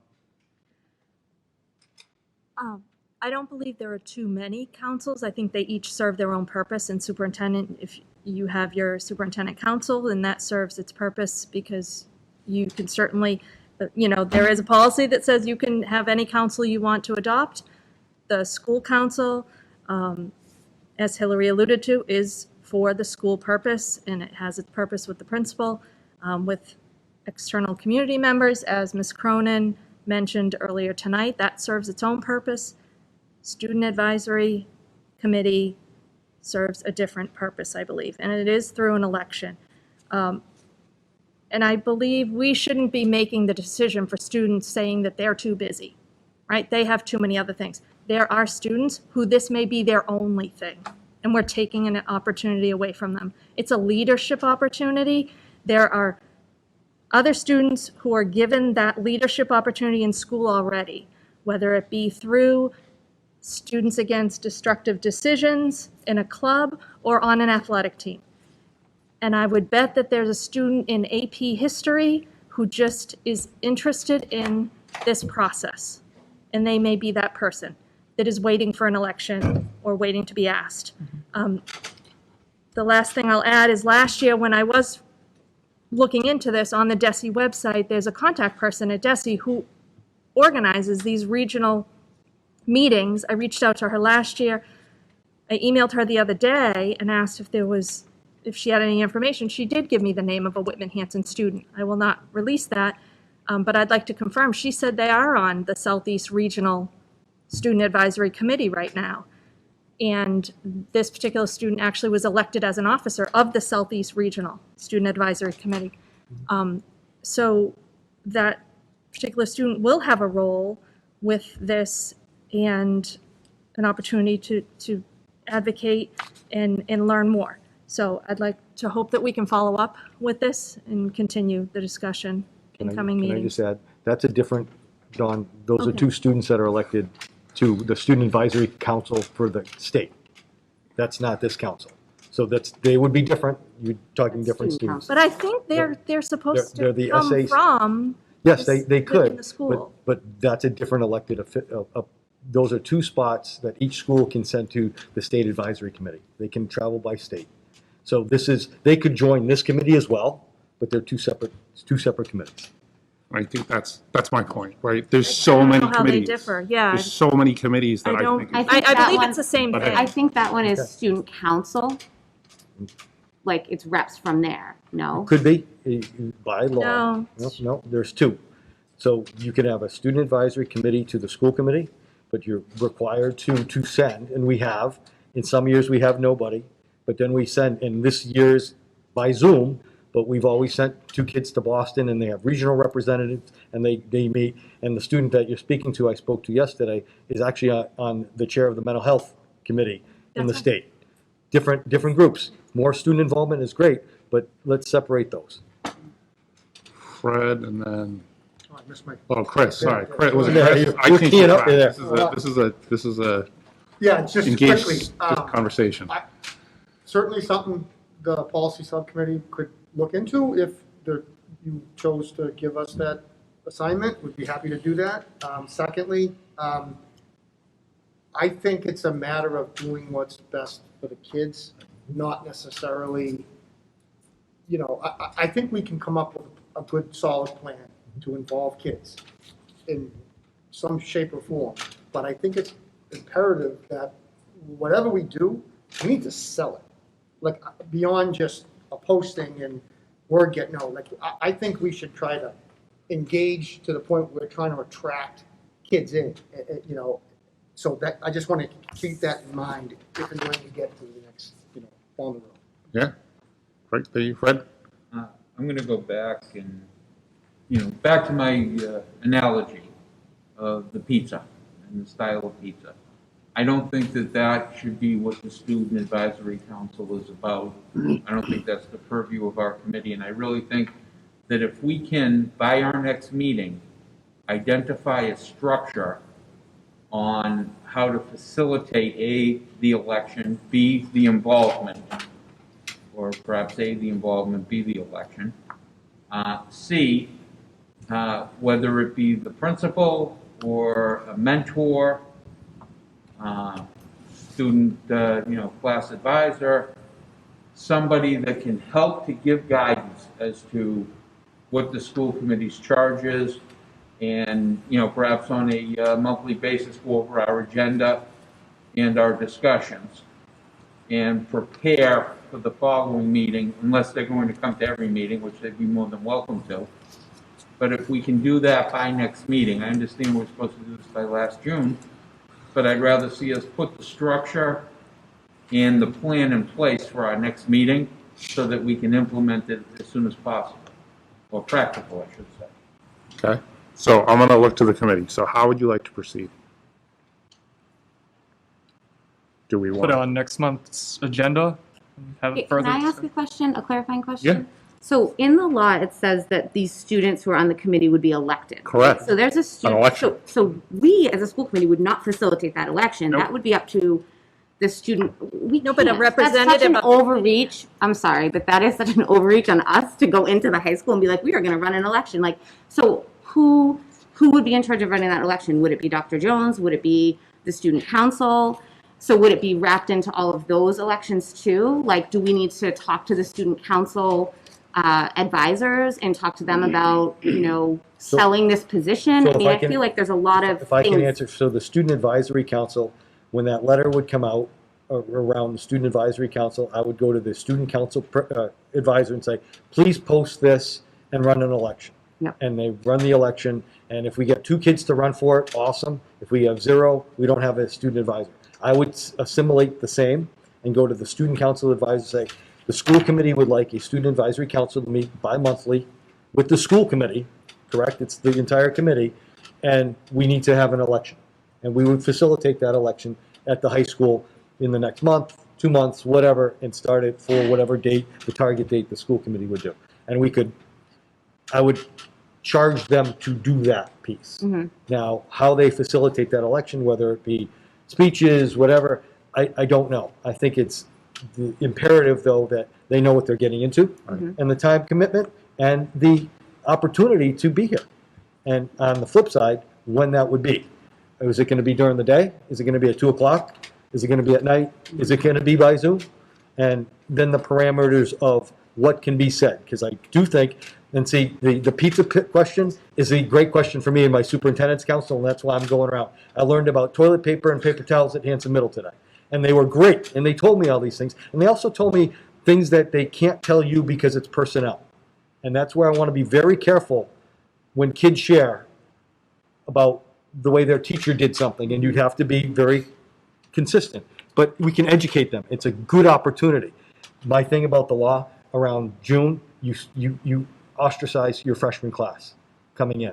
I don't agree with that. I think the election should be in September when freshmen are in there, because you're only getting your now seniors, juniors, and sophomores. So your freshmen are like left out. So I agree with Chris about that piece. And then how are we going to engage other students? Because if you're representing pre-K to 12, I know your 4-year-old's not going to talk to you, but your 8th and 7th graders told me a lot today. And, they sometimes spill a lot more. So I think it's a great opportunity, and I don't want to say no, but I also have worked with high school kids a long time, and it's great when it starts, and we need to keep that momentum going through the year so it doesn't fizzle out and they seem like they're spinning their wheels or their voices aren't heard because it's not something that the committee can do. So I think that's the parameter. So can we live with, right? Because can we live with, Jeff, can you get us a document that clearly articulates all of the touch points, what they are? Just a little summary. What's required? Is it regulatory? Is it something that we chose to do? What's the hit? Just give us a little bit of context in a document that says, this is when this started, this is why we do it, this is who participates, this is who we get. Get us that. If you can share that over the next week or two so we have a chance to read it. Just what exists today. Yep. Right? Just a summary. Can we then all use that and think about how we want to move forward? Because we're going to have to do something. We're going to get stuck with, we have this requirement now. What are we doing? We're going to talk about in just a minute school council meetings. What's required? What are we doing?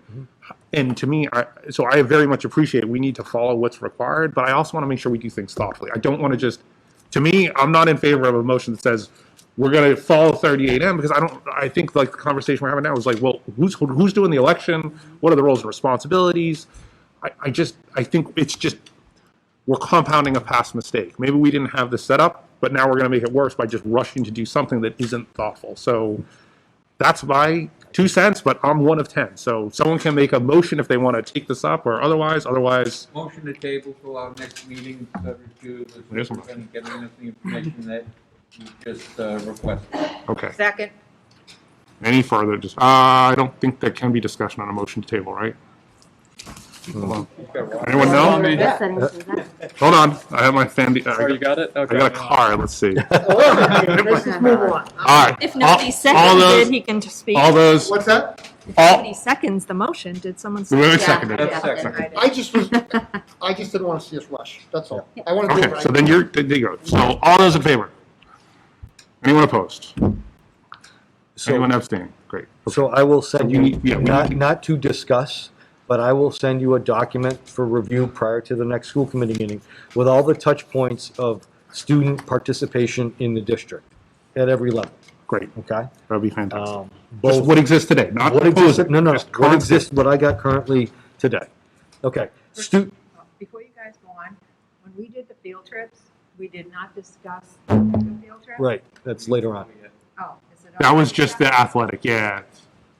We'll do DECA. Oh, okay. Yes, thank you though. Thanks, Beth. Yeah, no, I see where you're going. I understand the confusion. We only did the athletic ones that. Oh, that's talked. down the bottom? Yes, that's number 9. Yeah, okay. It's down here somewhere, 18. So school council, I appreciated Mrs. Cronin's comments. School councils have been set up at the elementary level, easier sometimes than the middle and high school level because they have formalized PTOs. So the principals have set up their councils with a vote of the PTO who is going to serve on the school council. So just to give everyone an overview of what school council is, it's required by law that a principal sets up a school council to help design a school improvement plan and/or discussion on the budget. The school council is supposed to include students, teachers, and parents, and a community representative, equitable. So if you have 2 students and you're supposed to have 2 parents. If you're supposed to have 2 teachers, you have 2 parents. If you have 3 and 2. Elementaries, you have a lot of PTO volunteers that can cross, and the PTOs have selected their parents. So they're all set up. The middles right now are struggling mightily. Mr. Tranter and Mr. Dupre have sent out multiple communications to parents and have not gotten a bite. So they are struggling to set up that parent piece. Dr. Jones has taken a different approach outside of an election so far. The high school does not have a PTO or an organization like that. So in the past, as the high school principal, I would ask for volunteers and then have an election within those volunteers to be voting members.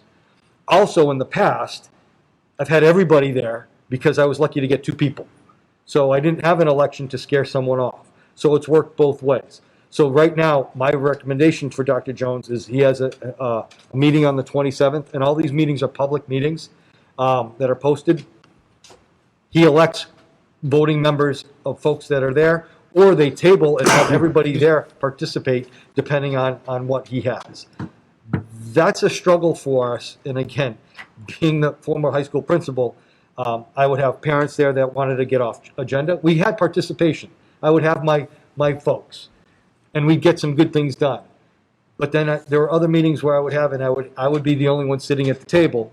And again, by law, I'm supposed to record these meetings and have these, and you're not getting that participation. I think getting the volunteers in is a good hook for Dr. Jones. The fact that community members don't necessarily want to participate is another challenge for us, and getting folks in. So again, our elementaries are pretty set up right now. They feel good about where they're at. They've set their meeting dates. Michelle posts them. The middles are struggling mightily. So if you're out there in Whitman-Hanson Middle School, Mr. Tranter and Mr. Dupre need you, at least 2 people. And then the high school, Chris has his first meeting set up for the 27th. And if he needs to have a vote, he can have a vote. But there's no avenue outside of sending the names who I've had in the past have to kind of run for the position and get elected by the community. And that's also daunting for a parent who just wants to volunteer and be part of a committee.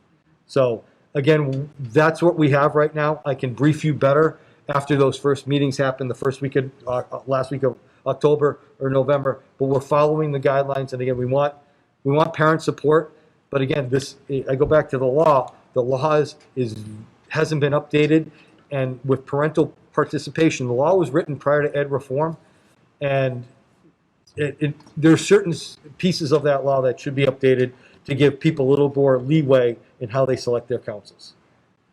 And the parity, and Hillary serves on one. As a parent, I served on my kid's school council, and I actually had to write a little essay to run, and there was only 2 of us there. So it kind of, you want to get parent participation. You don't want to scare anybody off because it's an election, and certain folks, like as an elected official right now, that's a tough place to be because you're not sure what you're supposed to be involved in. But the councils are set up for right now, hopefully with more participation than we've had in the past. Any questions? So just to recap, Jeff, Yep. so listening to Mrs. Cronin's comments, I think her question was around the selection process itself. So if I'm hearing you correctly, that there's a strict requirement around how those elections, it's supposed to be an actual It's election. supposed to be an election, correct. It says it's supposed to be an election by the PTO, basically. Correct. And when you don't have a PTO, you have a problem. Right. And we don't have a PTO. Okay. Okay. Done? When you don't have a PTO, it defers back to us, the school committee, to determine what the selection process would be. So I think that's the message that I heard coming from Mrs. Cronin. She was asking the committee to weigh in on a selection process, as well as the community member piece. Sure. So I think it was. So what say you? I mean, it's up to your purview now. Don't we think, I mean, I kind of agree with you. I don't think that we want more engagement. We just had a 20-minute conversation about engaging kids. I don't think that we want to tell a parent, sure, you can be on the school council, but you need to write an essay to do it or whatever the case may be. I feel like that's going to scare people away. You're always going to have people who are going to volunteer to do these things. I just think we need to be careful and look at the goal. What's the goal? Do we want more engagement, or do we want like the best people for the job? And I don't know what that job entails, you know? So I'm just pulling it up now. So to further Don's comment, just to make sure again that we're complying. Mm-hmm. So the PTOs kind of do their vote in terms of that process. So where we don't have the PTOs, do we have a defined process? Yeah, Chapter 71, Section So 50. do we have a defined, do the principal, right? Do we have a defined Yeah, process? the law says something, and then you're the building principal, and nobody's volunteering. And then you're supposed to have a process. I'm getting, it's personal because it's been very hard. Right. As the principal to get people in and be told you're not doing it the right way when nobody wants to volunteer. So we can set up a process. We can have whatever process is needed. But yeah, I got a few folks out there hanging out there saying the committee's mad at me because I don't have people. I can't get people to come in for a meeting, and I don't know what to do. So Jeff, help me out here. So I'm saying to get volunteers in the best way we can, because we want engagement. So if the committee wants to set up a process for an election, we can do that. I'll give you for instance, when I was a first-year principal at West Bridgewater, we had a hot topic about GPAs. And I had 40 parents at my first school council meeting. And we had an election. I ran it like a school committee meeting. It was all senior parents because we were eliminating GPAs as class rank. Okay? It was good. The next meeting, I had my 6 parents that were on my elected council because everybody left. Not bad, but I want to make sure that we have that process because I felt like as the principal, I'm trying to do the best for my parents, and then people went away. So we can, if Chris has an opportunity to get 17 parents in at his first meeting, I think we run with that. If he can only get 2, I think we run with that. But we can establish whatever you want to do, but they need some clear guidance because they don't want to get beat up by their parents out in public either. I guess where I'm going, Jeff, is if I'm reading it correctly, it says short of the PTO process, right? Shall be chosen under the, so if it's not an election by PTO, under the direction of the principal, or if none exists, chosen by a representative process approved by the school committee. So I guess what I'm hearing, and maybe I missed it from Ms. Cronin, is just the clarity of the process. So I'm not saying we need to develop the process. I'm almost saying, like, Chris Jones, right? Tell us what your process is, put it in a document, and then we'll approve it. But now there's clarity. There's no like, hey, Chris decided he's going to do this year, he's going to do this next year. So I'm not, that's at least how I'm reading it, because it does say there has to be a process approved, but I don't think we need to create the process. So I'm not hearing we need to create the process. I think we just want to make sure that there's transparency on what that is. And if that means Chris is going to, on the X day of the X month, he's going to have an open meeting and post something on social media and invite people, and everyone that's welcome is attending, I think that's fine. Because what I heard Ms. Cronin say was the process wasn't clear. And I think that's what we're trying to address, I think, but I could be wrong. Is that what you're hearing? Yeah, I mean, that's why I referenced the law. Everything you said is kind of what I was trying to allude to. Yeah, but I don't think the school committee is going to, I don't think any of us are interested in being like, this is what the process should be. Okay. Yeah. I think we just want to make sure that it lives somewhere so it's clear to the public. There's no one who wants to be on school council anywhere who isn't allowed to be on. Has that happened? Yeah, if we have an election. Up to this point. Up to this point, has that happened? No. Okay. No, not at all.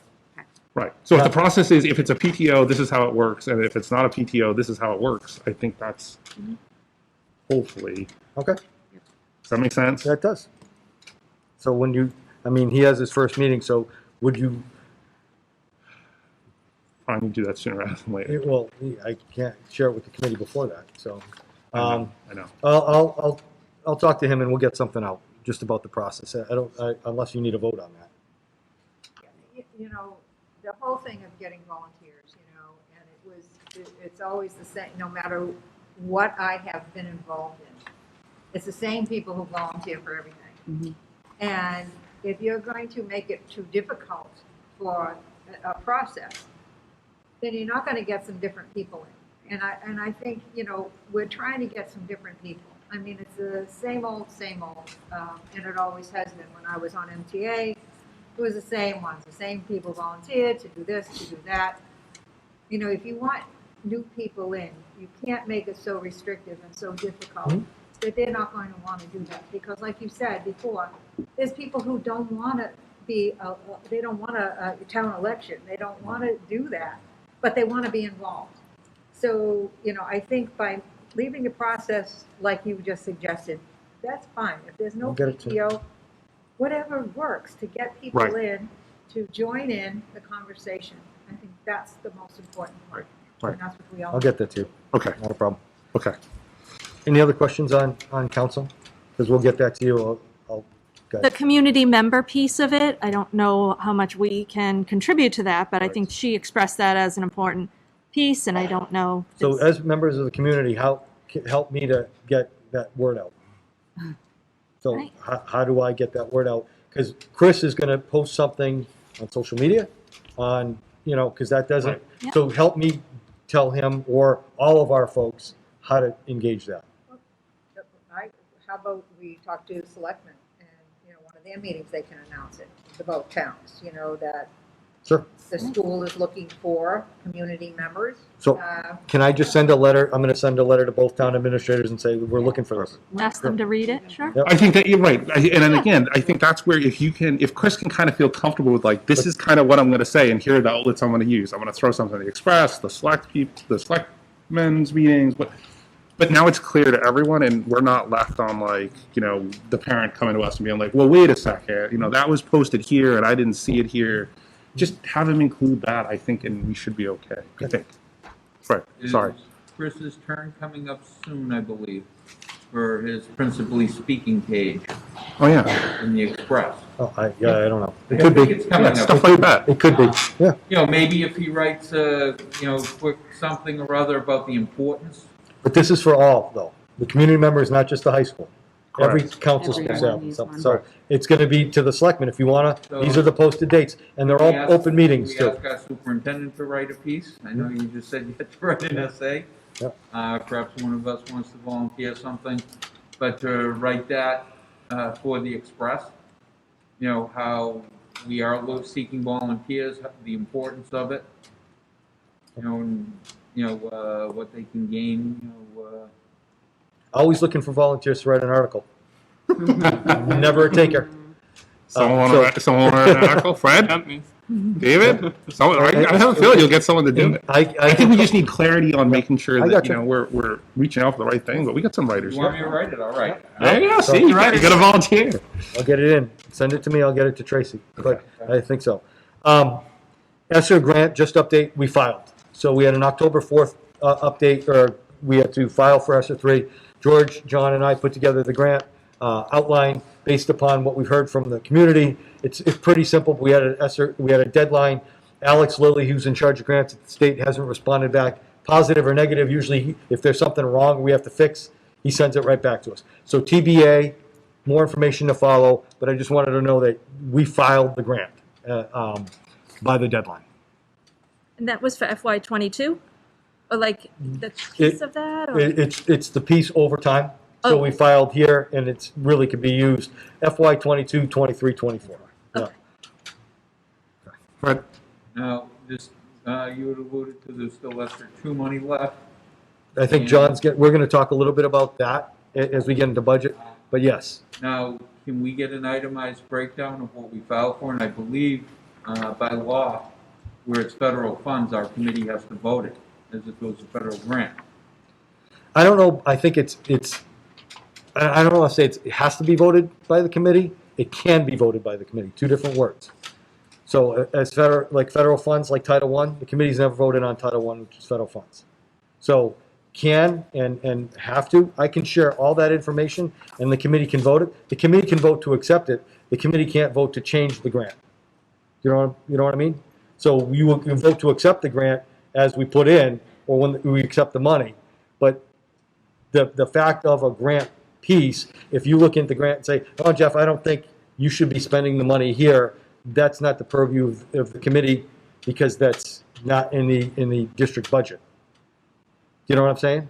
Does that make any sense? Or am I? I would think that spending, our budget is the purview of the committee.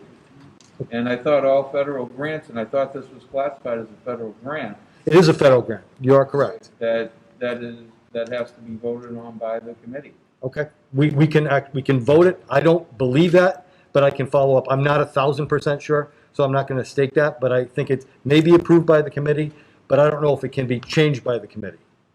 Can you take that away and ask Yeah, Andy, just so we're absolutely. clear? We'll ask the state. Or the state? Yes. Please. Thank you. Thank you, Fred. Mhm. All right. I think that gets us through the superintendent's report. Yeah. Did we get everything? Except for John. Yes, and now we have a bunch of financial stuff. And I know you said you had a bunch of stuff in 15 or 20 minutes, so. I'll move quickly here. And be loud. Be loud. Good evening, everyone. So I'm going to go a little bit out of order on the agenda, but I am going to hit everything on here. The first thing is going to be the FY22 monthly report through September, and that looks like this. And this is what the budget looks like at the end of the first quarter of fiscal year 22. On the report, something new that wasn't here in August, you can see that encumbrances from last year have been added to the report in the transfer adjustments columns. So as you're looking at it, it wasn't there in August, it's there now. We have already had one $80,349 budget overrun in the district-wide insurance employee benefits retirement line, and that's on page 19 of this report. I talked about that at the last meeting. I'm just bringing it up again so everyone is cognizant of it. It's related to a 9.2% increase in insurance premiums to the Group Insurance Commission for our retired teachers through the Mass Teachers Retirement System. Another budget overrun on the report here is on page 17. It's in the line that's district-wide utilities, fuel, oil, gas, and water. And that's related to the first installment of the Whitman Water Sewer Agreement the district signed to correct some past inaccurate billing. And the amount of the first water sewer payment that we made was $61,942.15. So that was year one of the 3-year water sewer payment to the town of Whitman. There also, when you look at the report, there are other several negative balances that I'm going to be investigating in the next few months, and I'll be bringing them forward and seeing what's up with what's going on with them all. And again, I'll be distributing this report to you monthly, and this is a new format. It's by function. I look forward to working with the budget subcommittee we had a meeting earlier tonight to work on how best to present the data to the committee members and the public. So that's the update through September for fiscal year 22. So moving on to the fiscal year 21 year-end report.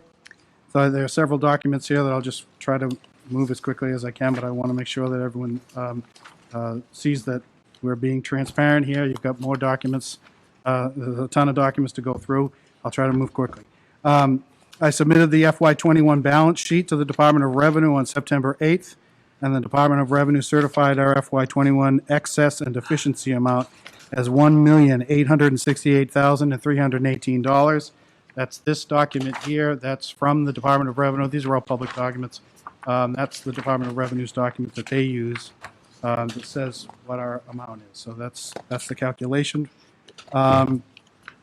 And where does that come from? It comes from our balance sheet. So the Department of Revenue, what they're doing when they certify our excess and deficiency is they're certifying that based on the fiscal year 21 district's balance sheet, that's the amount of E&D we have. So how do you find that? This is the balance sheet for the district. It's the next document. Just go down the bottom where it says fund equities, and then go over one column all the way over to the right under where it says general fund, and it says excess and deficiency or unreserved fund balance. That's what it's really called, but in school it's an excess and deficiency, and there's that amount. It's very easy to find. If you have the district's balance sheet, you can always find the E&D. It's always right there. What is it? What is E&D? It's the available amount of financial resources that are not obligated for some other purpose and are therefore available for appropriation and expenditure by the district. So that means it's not spoken for in some other area, so it's free to be appropriated or used as the district sees fit, as the school committee authorizes. How is it calculated? That's this next one. There are two ways you can calculate it. There's a Department of Revenue method, and then there's another less steps method. Without going through the entire calculation, it isn't. It's math. That's all it is, and it's these 10 steps in the Department of Revenue method. I like to use the Department of Revenue method because they are the ones that are telling us what our E&D is. So I like to use the way they calculate things so that I'm on the same page as they are. Again, real quickly, you start with last year's unreserved fund balances. You add the adds that are in the column there, number 2 through 5. You subtract these 6 through 9. I can go through them all if you like. Number 10 is a significant one that not this year, but it can be, and it could have been. And that's any deficit in any fund where the revenue has not been received by September 30th. So again, our fiscal year ends on June 30th. The Department of Revenue won't take money away from our excess and deficiency amount if we get money that has in a fund that has a deficit on June 30th, as long as we got the money in for September 30th. So, for example, with the CARES Act money this year, with the COVID-19 money from Plymouth County, they specifically said that they would not take a deficit That is in a deficit right now because we haven't got all the money and we have not received all the money by September 30th. But the Department of Revenue ruled that they won't use that as a deficit. Normally, that would be a deficit. We would not have a very small amount of E&D this year if they hadn't made that rule. So I'm glad they did it because we wouldn't have any money to do anything there. So that's the second way. One down on the page is another way to do it. Again, it's just math. There's nothing exciting or fun about it unless you like math. And then go into the main components of E&D. So this year, the main components were the three down the bottom on the next part of that page. The first one was that we only had 11 health insurance payments in fiscal year 21. And how'd that happen? So since fiscal year 13, here in the district, the health insurance payments were always August to July. And July was usually paid in June because it was due in June. This particular year, we didn't pay July's health insurance payment until mid-July. And so we had a July dated invoice not paid until July related to a July time period. That's a fiscal year 22 bill. Invoice, I checked with our auditors at Clifton, Larson and Allen, as Jennifer Cook is our auditor. And she said that this was the proper way to handle the invoice, not to take a July bill and take it back into June. This is a one-time, literally a one-time only benefit, I guess, of having only 11 health insurance payments. So from now on, we're going to be on the right cycle, which is July to June. That's what the fiscal year is. We should have 12 payments from July to June on the health insurance. That amount was $501,794.39. So out of that 1.8 million, 501,000 of that is literally one-time only money. So that will not recur or occur again, and that's just the way it ended up happening around the fiscal year. Also, another main component is that circuit breaker. The state reimburses the district for sped costs over a certain threshold. We had $700,000 in the budget. We used $991,258. So we had $291,258 more than that was in the budget to be used for circuit breaker costs. That's another, and we used it to offset increased sped tuition to collaboratives costs. And then finally, we didn't use any E&D in the FY22 budget. That was $350,000. And one main thing, again, I mentioned it earlier, and I'm going to keep saying it so everyone remembers. 1.7 million, that's the last line on the sheet there, of COVID-19 related costs was paid from the CARES Act money through Plymouth County. If that doesn't happen, we're in a lot different financial picture than we are currently.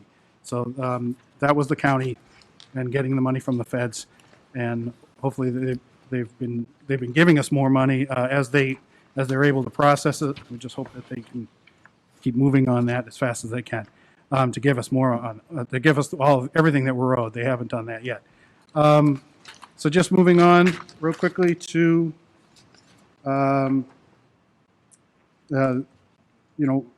just going back to E&D. I'm sorry, real quickly. Why is having money in E&D important? Bond rating agencies look to available reserves when determining the creditworthiness of the district. The district was just downgraded on debt in fiscal year 20 due to insufficient reserves. And we can go into that at another time if you like, but usually lower bond ratings mean increased costs to borrow due to the perceived riskiness of the district. In low interest rate environments like we've been in the last few years, differences between bond ratings and interest rates aren't much, but as interest rates rise, bond rating differences do magnify. So it does matter as interest rates rise, the riskiness of borrowers comes in more into play than it does right now. So that's something to think about going forward. Going over the fiscal year 21 financial statements real quickly. Just going to go over the balance sheet. That's a document that we had earlier. I'm just going to highlight things that might be interesting. I hope they are. The OPEB trust fund has $283,864.48 in it.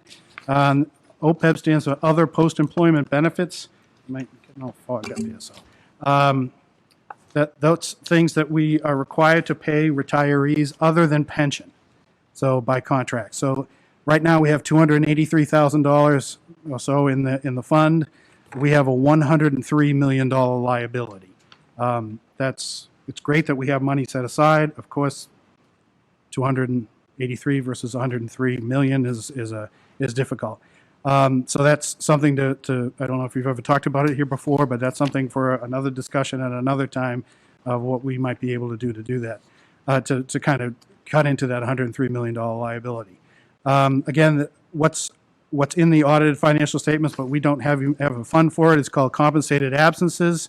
Those are things, for example, like a teacher retires after X amount of years and gets a payout of vacation pay for when they leave. Right now, you fund it from the line item that person comes from. Wherever that person works, you have to have that extra. We're going to get to another document later on where there was a sort of a set aside for vacation buyback. I think it was back in fiscal year 19, but it's not really a set aside in the general fund. It's more set aside as a place to go. You fund it as you can, and so when those big hits come, the $25,000 payouts, the $20,000 payouts, it's not hitting the operating budget. It's hitting this other compensated absence liability. So that's something to talk about for another time if you find that interesting. But it's on the audited financial statements. It's not on here, and it's because you've never done it that way. And then again down here under bond anticipation notes payable under the capital projects fund, there's $1,065,000, and that's the Hanson's ban for their HVAC system. And then further over in the long-term obligation accounts of $3.555 million, that is the amount left on the high school bond. So that's pretty much the highlights there on that. The next document is the special revenue funds. Again, I don't know if you've ever seen these documents before, but this is what you usually see. It's by revenues and then by expenditures. Again, the expenditures are by function. And it's just a rundown of the revenues versus the expenditures in all the funds here in the district. And I could go through it if you want. You see down the bottom, it says in the general fund, there's a transfer in of $991,258 again. And then there was a transfer out of the special revenue funds. That's because the circuit breaker money was transferred from the special revenue fund, which is circuit breaker fund is the special revenue fund, into the general fund. So that's what is going on there. The next sheet is a capital projects revenue and expenditure fund. I'm sorry, I skipped one. This is a breakdown of all the special revenue funds. So within the special revenue funds, there are federal and state grant funds, revolving funds, gift and donation funds, and then school lunch funds. So as you can see here, the federal and state grants we received $361,000 less. We spent $361,000 less than we received. Revolving funds were about $34,000 more in revolving funds than what we spent. And you can just kind of go across the line there. School lunch was unfortunately took a big hit. That's $166,000 down. Excuse me. And they're down to only $20,000 at the end of June in the school lunch fund, something to keep an eye on. Capital projects, same thing, the Whitman projects, Hanson projects, other capital projects, which would be things that other than Whitman and Hanson, probably the high school. And that's just the breakdown there on that. Again, I can go over more if you'd like. The next document is the fiscal year 19 to fiscal year 21 revenue expenditure comparisons. So this is the 3-year look back on all the revenue types, all the expenditure functions, and then how to calculate the excess and deficiency amount down the bottom. Again, I alluded to it a little bit. If you look down further down where it says fiscal year 19, under excess and deficiency calculation, it said reserve for vacation buyback net, and that was $25,000. So there was $25,000 set aside for vacation buyback. That's kind of the same thinking as the compensated absence fund that I was talking about. But yeah, this is just a 19 to 21 comparison. Again, 20 and 21 with COVID. I'm not sure how typical they are, but this is the way it is. And again, Hanson's seen a large increase in their assessment. Whitman's seen a 14% increase, and you can see the overall revenues have gone up 9%, and E&D has gone up from 605 to again 1868 with that one-time $500,000 proviso. So then the next are just going through every single fund. Again, without belaboring it, this is the general fund. What's left in every fund at the end of the year by function. That's this document.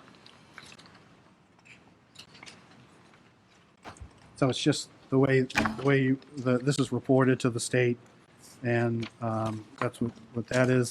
The next is the special revenue funds. It's every balance and every fund. The way the sheet is first by number, and then by type.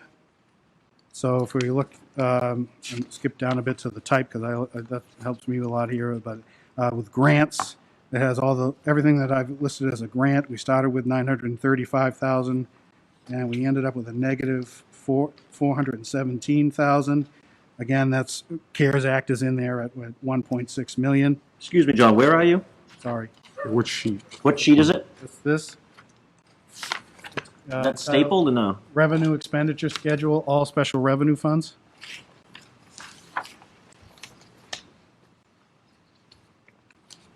It's like, Am I moving too quickly? I know there's a lot to go over. And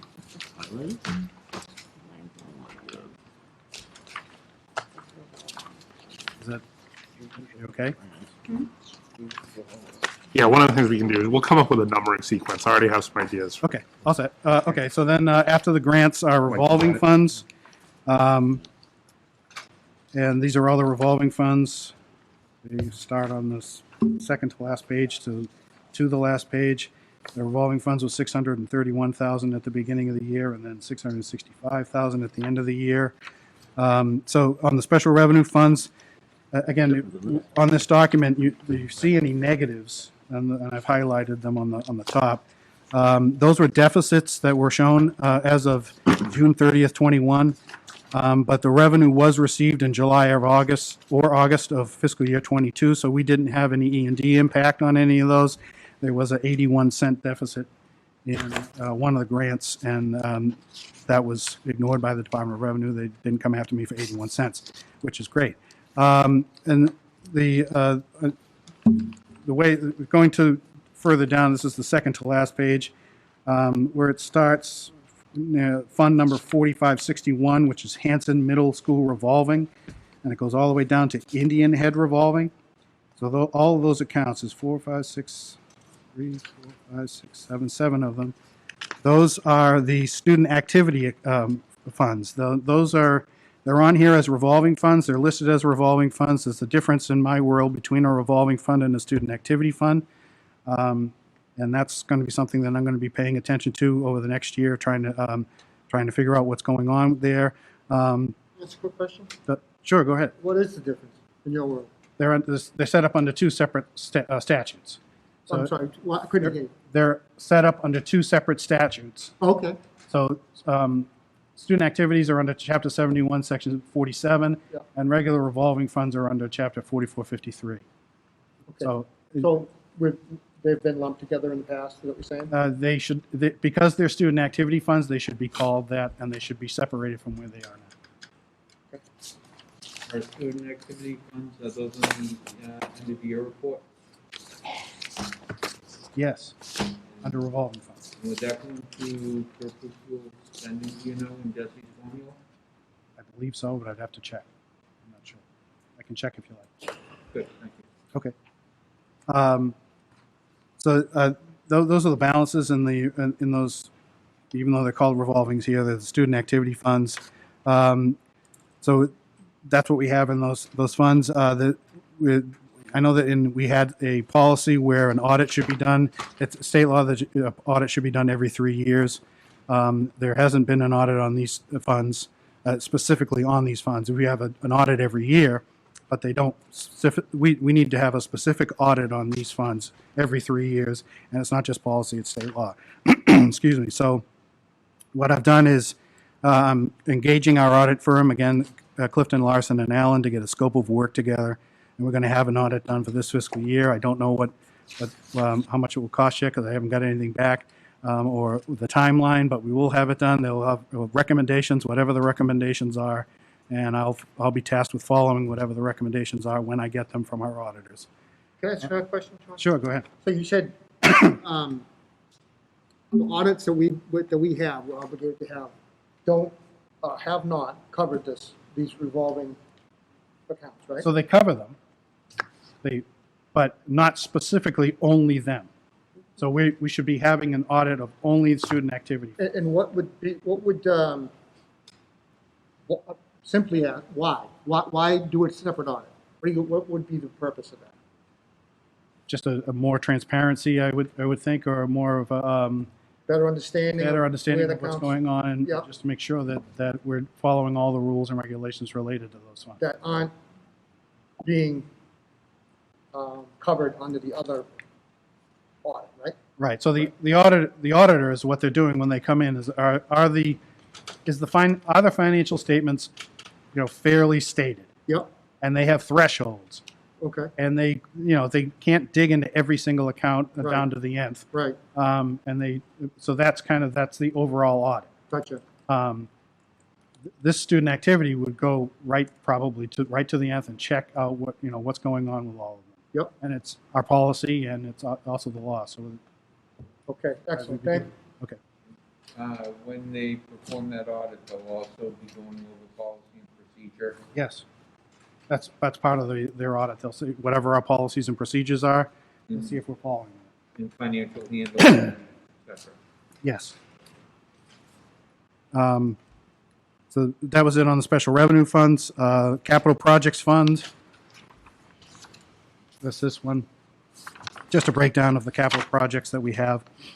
It looks like they're in the negative, but we do have a ban proceed in for the Hanson HVAC system, so that's not a negative. We did have 2 negatives in the high school capital repairs and the Whitman capital repairs fund. We got that money in July and August from both towns, and that did not hit our E&D. Trust and agencies, again, that's this one. That we have some trusts, they're mostly scholarship funds, and we have 2 agency funds, and that's what's going on there. And then just some pie charts. I like pie charts. If you don't like pie charts, I apologize. I can come up with something else. But this is the general fund revenue by type for fiscal year 21. That's this one. And it's easy to see that it's operating assessments for 48% and state aid at 46%. And the rest is the rest. That's it. That's the 2 main ways we get money in the general fund here in the district. The next pie chart is general fund revenue by town, and total Whitman assessments, total Hanson assessments, and then state aid, again, same thing. That's where we know where most of the money is coming from. And then general fund expenditures by function, that's the last one. And again, it's instruction is 56%, and that's what you want to see in the school, is most of the money is going to instruction. So that's what that chart is there. And then finally, I gave a report for the end of the year in the old format, the one that you used to see, which was, and this is it for fiscal year 21, the final. And again, all these documents are pre-audit, and we're going to be posting them to the district's website, I hope, if we haven't already. I think we did. You don't know. Okay, well, that's the idea, is that we're going to be doing. Okay. And that's it. So any questions? So I think it's quickly, and I apologize. yeah. So but- just as a general comment, I think one of the things that a couple of things, there were some requests for some specific information from members. So I think you wanted to look at revolving account balances, so things like that. I'd continue to encourage that. Let us know. I think as you all saw, that we probably got more financial data from John in this meeting than we probably have gotten in a while. So I think just be cognizant of that fact, and certainly, it's about getting the information out there, and then we'll just have to kind of figure out in terms of what format works best for everyone. Hopefully, we'll have a little bit of time at the end of the meeting to talk about how maybe the budget subcommittee can help with some of that. But keep the requests coming. Just understand there's a lot of data here, and we'll share the data. So there's no secrets to hide. Questions for John before we move on? Don? Just going back to the bond rating, you mentioned how it had been downgraded recently. How often does that get reevaluated? Do you know? Do we When we have a those bonds? significant borrowing, or when we're as a certain amount of years go by, I'm trying to remember the timeline. I don't remember off the top of my head. But if we were to go out for a new bond of a large amount, we would want a rating on it. So if we were going to do a $50 million bond in 6 months, that would get a new rating. If it was just rolling over bond anticipation notes and things like that, that usually doesn't get a rating. Okay. I think I'm just thinking in regards to the E&D number that we have, and, how soon maybe we could increase the bond rating, or how soon that happens. Just naturally a question. It's usually a long-term trend with them. They don't want to see blips, or they want to see that we started here and now we're here, and we've got it set up so that we're going to go higher in the future. That's what bond rating agencies like to see. Okay. And one more comment on the E&D. I know this document here, the E&D sheet, does mention at the bottom that the maximum E&D is 5% of the budget. Yes. So you have the $56,797,579. So the district could have E&D maximum of 2.8 million. Yes. So we're at 1.8, right? With a substantial amount of one-time only money. Right. Sorry, one more question. On the revolving accounts, we just approved the cheerleading trip, and they talked about revenue coming from their camps. I don't see that on here, so I don't know if that could be a follow-up question, if it's in a different area, if cheerleaders have a... I thought I saw. I think he said, I don't think the cheerleaders at camps. I think he said that they did They had a like golf other trip. kind of fundraisers, like car washes. They just did a golf tournament. Right, but they would, Okay. fair enough, but It would be deposited in that account, I Yeah, because believe. this is 6/30/21, so it would have been after that. so they didn't have a cheerlead. I guess my question is, do they have an existing, wouldn't they have had a cheerleading account last year? They've done this trip before and so forth. So I don't see a revolving account unless my eyes are missing it. So, For cheer specifically. right, right, because we see all the other camps. I But see field hockey, football, basketball, girls, boys, so. If I don't know. I believe, and we can clarify, I believe if you're at a camp, you have it here. If you're running a different activity, and John can go over the rules of student activities as well, and I don't want to misspeak, but there are certain rules about what has to go in student activities and what doesn't. Camps, clinics, things like that have to go in student activities. Other fundraising activities are outside of the school. And again, I don't want to give misinformation, and we can clarify it later, but there are certain rules of what has to go into student activities and what doesn't, and certain boosters, and I'm not sure, it's in my pile, but I don't know if the booster clubs are actually in student activities or if they're a separate entity. Are the booster clubs in there? Or the camps? I see the camp. Camps, because DESE set different rules for boosters. Sure. Outside of student activities, much to the chagrin of principals, because we lose control over those Right, funds. they're controlling that. So let me clarify, and we'll clarify those student activities next time. And Okay. that's why you're probably not seeing the cheerleading, because they're boosters. So the funds are held elsewhere outside the district? That's fine. Correct. Okay. Yeah. And that gives boosters more ability to do things that might be more adult-oriented, when you might see a booster meeting at McGuigan's or something like that. It's not necessarily school-tied, but it's tied to their booster organization. Again, let me give you clarification, but that's why you're not seeing it there. Okay. But Hold on, Fred and then Chris. Yeah. I don't know if it helps, but I'm pretty sure last year, the check I wrote for the cheerleading golf tournament was Whitman-Hanson cheerleading. Okay. It wasn't, to the school district. Right, cheerleading. So it's right. more of an School. individual fund. Yeah. Yeah. Privately raised. I know the year before that, they did a meat raffle. Right. You know, and going to your point, they did it at Damien. Right. So. Right. Chris? So in order for it to be listed here, the different groups in the schools have to have a camp. Is that correct? They're associated with the actual, the team and not a booster club. And again, I want to clarify it because I don't want to misspeak tonight. Yeah. But there are certain rules around booster club organizations, camps and clinics, and things that are run within the schools. Could we follow up? I will absolutely follow up. We can have it on the agenda for next week, because I'd really like to get an understanding of it myself. I've been asked about it, and I can't get my head around it. Yep. And I've been asked about the athletic revolving accounts so many times, and I don't have a solid answer. My answer before was, oh, it was audited, because that's what I was told.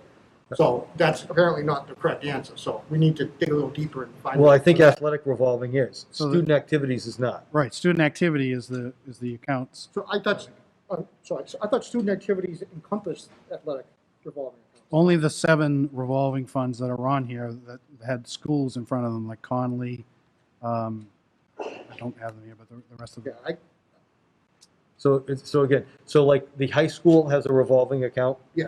The National Honor Society has an account within the student activities account.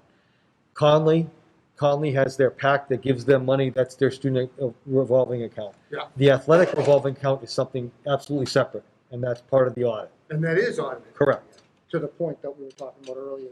Well, the audit, again, the audit is the general audit for the entire district. Yeah. And not the specific required student activity audit. So what, we're gonna do an audit of what then? Student activities? Yes. Okay. I gotta educate myself on that. Sure, well- I don't understand it. And we'll go a little bit further. And again, John was the one who found the fact that we should be doing this audit. Mhm. And the district, Right. prior to Michelle, has never done this audit.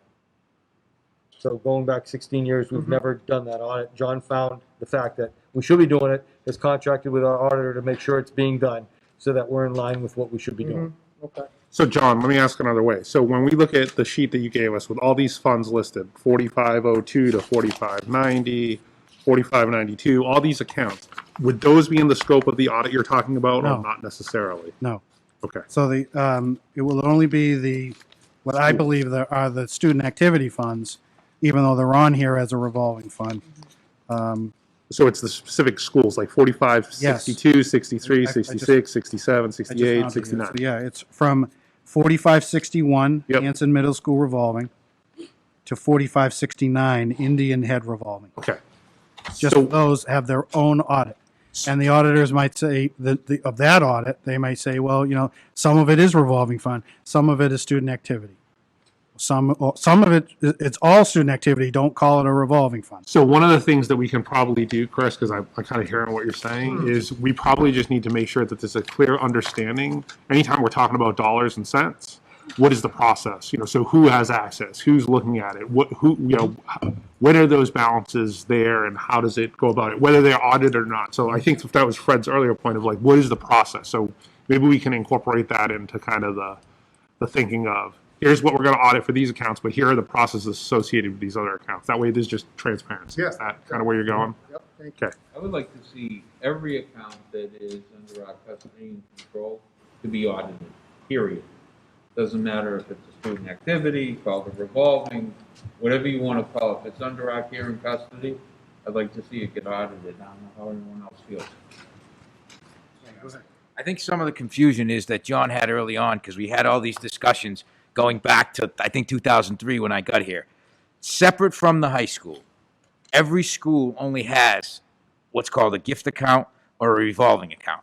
So if I go back to my Whitman Middle School days, if there was something that was happening with like a field trip, Miss Stafford's going on a field trip, and we collected money for that, that would go into the revolving account, because we were going to then get it out of the revolving account to pay for that trip.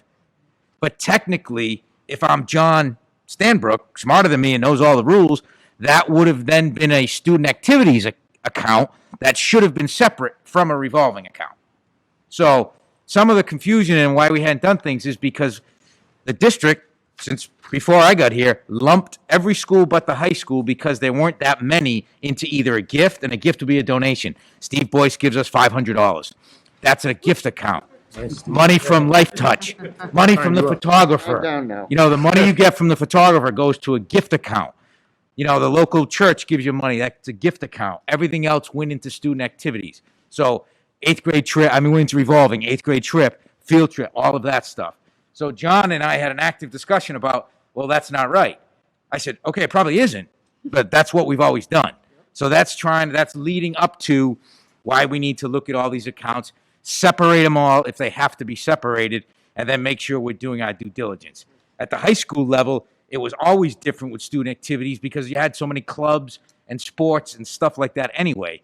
You don't have that at the other schools, so it was just those two accounts. I don't know if that confuses more. No, that helps, it all helps. And can I just jump in to answer your question? I just got the text. The cheerleading account is under the high school revolving account of that one right there. So it's not specified as cheerleading, it's under the high school revolving account. 4568. 4568. Okay, because that was going to be my follow-up question, because we know that the middle school and elementaries have PTOs and PACs, and they fundraise, and if the purpose of the revolving is fundraising, I was looking at high school, because we just said the high school doesn't have one, and they have $86,000 in revenue for last year, so. So that would be a encompasses a lot of different question. organizations. that Right, fundraise. what is inside that? Thank you Okay. for that person who Absolutely. Yep. followed up. So, again, I'm going to try and just suggest, in the spirit of the memo that John put together, that he needs to take some time and really look at what accounts are here, what are the processes associated with all of those accounts, and then what should we be doing going forward. He can potentially, depending on what the school committee feels, use the budget subcommittee to help with some of that in terms of looking at some of that, bringing it to you. But we can spend a lot of time asking about some of these sub-accounts and why there's 2 cents or why it's an account associated with this. John's already aware of that. That's why in the conversations he said, hey, I want to make sure the committee's aware of this. We have some cleanup to do. But to do it right now is not going to get us. So, yes. I just had a clarifying question as far as how these relate to the budget. Like, I mean, if you're talking about a car wash that the senior class raises money for, we're not going to take that and put it to pay towards our budget. So, right? Right? Correct. Okay, Correct. so then is that what these revolving, that's what the student activities count is. Those are supposed to be used for student activities, so it doesn't necessarily, I guess my question is, and this is probably what we were talking about, like, is there a way to separate the fundraising for the clubs and activities and like the athletic activity fees that do go back into paying for parts of our budget? That's Yes. all. That's exactly what I'm going to do. Perfect. And the process is like, processes. Yeah, because even That's like, the most important. and even with Fred's point about auditing every account, I completely agree with that. But to me, the first step is the auditors are going to come in and be like, what's your process? Did you follow your process? And what's he going to say? Well, I'm not really sure what the process is. So we got to give him an opportunity to build the process. And then absolutely, Fred, we can audit away. Part of what you want to audit is what is the process. But if there isn't we already know there isn't a good defined process with some of these, right? He just said we got revolving and student activities and things that should be. So we already know that, right? So that's just, I agree with what you're saying. I hear what you're saying. To me, it's just we give him a little bit of time. We don't have to give him a lot of time, but we got to give him a little bit of time. And it probably does need to be a little more than a little time to come back to us and be, this is what I found and this is what we're going to do. And then we can certainly audit away. It's just there's certainly some cleanup to do, and I think when you and I talked briefly about this, you said you've done this in, not to name specifically, but in other lives and other towns and other things. You've done similar processes where you come in and you looked, and there's a lot of different accounts, some that should be closed and some that shouldn't be, and you've done this before. And the way I normally do it is, then the only way I know how to do it is to chip away at it. One at a time. Chip away at these next meeting. There are going to be 3 things, whatever they might be. I don't know what they are. I would take a look at them, figure it out, move on. Yeah. These student activity things entirely different. That's going to be a professional looking at every one of those accounts. But that's how, before you know it, 12 months have gotten by and we've gotten rid of 30 of them. And you say, well, I didn't stand here for 4 hours going over every one of them. We just did it a little at a time as I can get to it. Anyone else before we move on? I have one quick budget Sure. question on this, actually, for Jeff. Yep. On page 8, just looking, thank you for grouping this together the way it is, and this just stood out to me on page 8, again, the paraprofessionals. The, Fiscal year 22.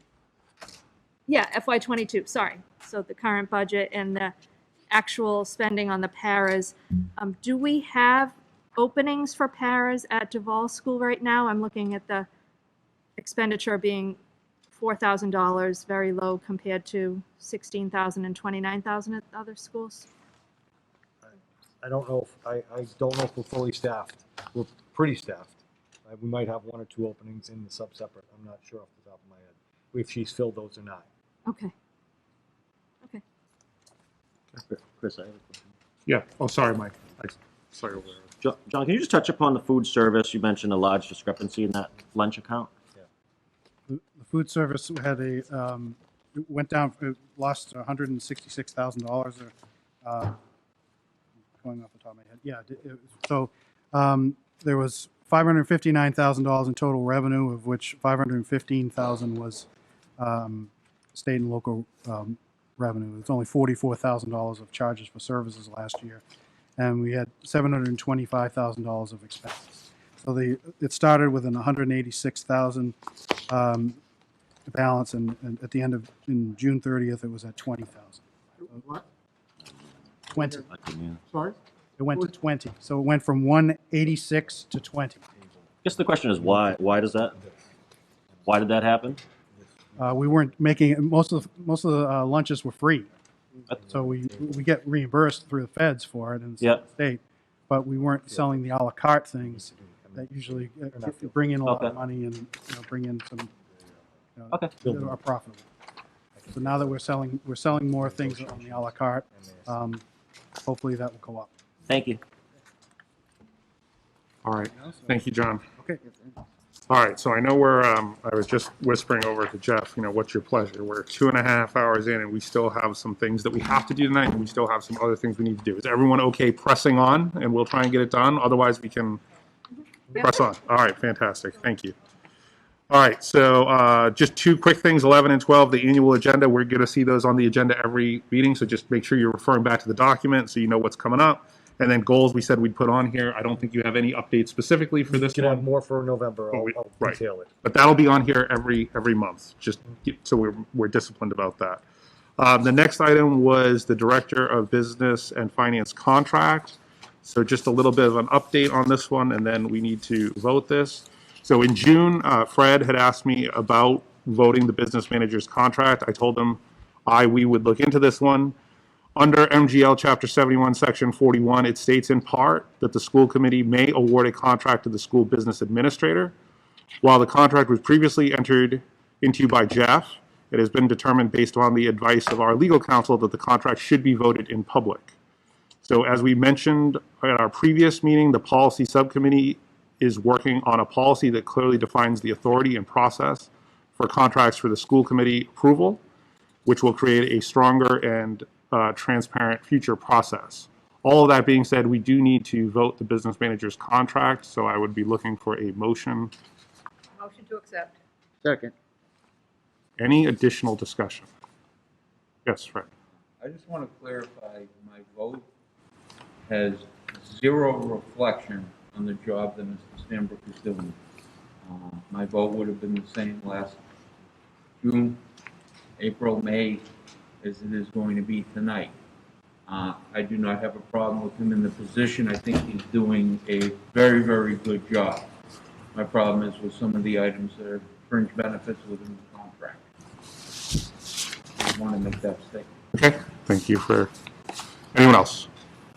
Okay, with that being said, all in favor? Anyone opposed? Abstaining? All right, 9-1-0, Michelle. All right, where are we? 15, 14. Where the heck is 14? Where am I looking? There we are.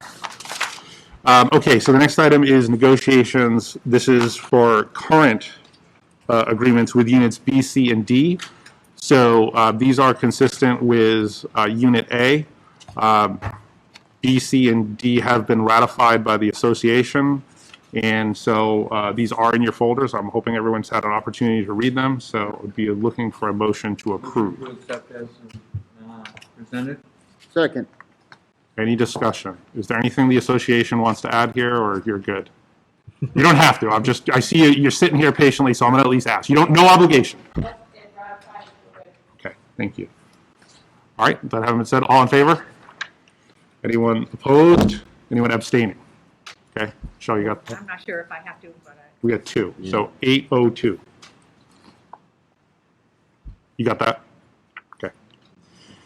All right, the next item is the WHEA request to enter into collective bargaining. So we did receive the formal notification from the association. Notices have gone out to Whitman-Hanson for a municipal representative. I think we actually just heard a short while ago that that representative will be Lisa Green for the towns of Whitman and Hanson.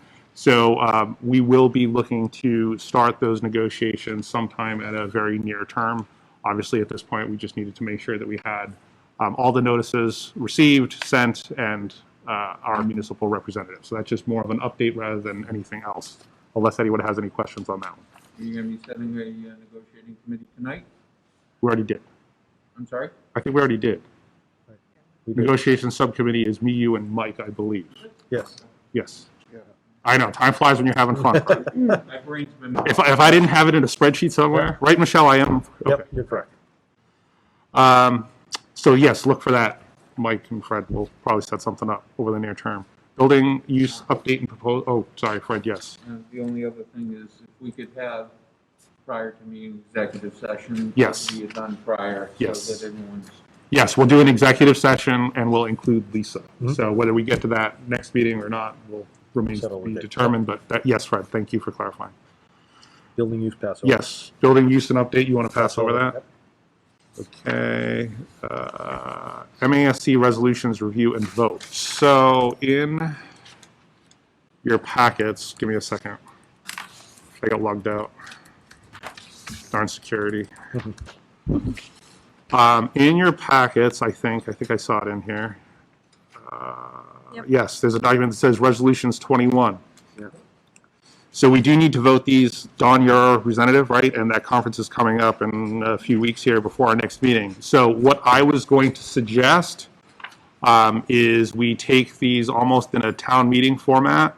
I will say what the resolution is, and then if somebody wants to pull it out in terms of discussing it further, great. Otherwise, we'll just vote them all collectively. I think there's probably at least some that seem to be pretty straightforward that we can just vote together. So if you want to hold one, please say hold. Otherwise, we're going to put them all together. We may end up with all of them together, depending on what your pleasure is.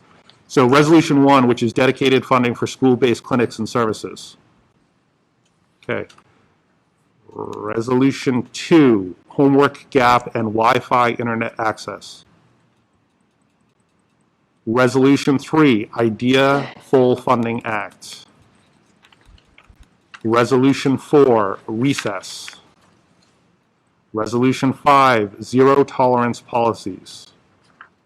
I just want to add a comment when You wanna hold it? time comes. Yeah, hold it, just Okay. for feedback. Resolution 6, alternative to MCAS.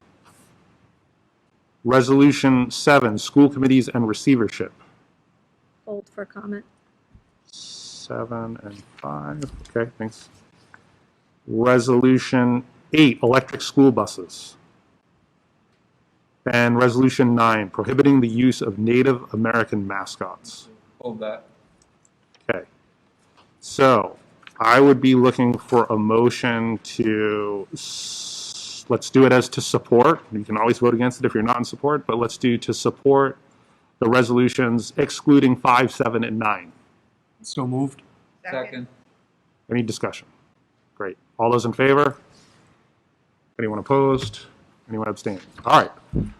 Resolution 5, which is zero tolerance policies. Does someone want to make a motion and then we'll discuss? So moved. Second. Great. Fred, Don, and Don, you got a comment? Yep, just quick feedback. And I will say I did attend a couple weeks ago the division and it was open to all to discuss the resolution, so some of the feedback comes from that. But my comment on Resolution 5 really refers back to Mr. Kane, who spoke during public comment.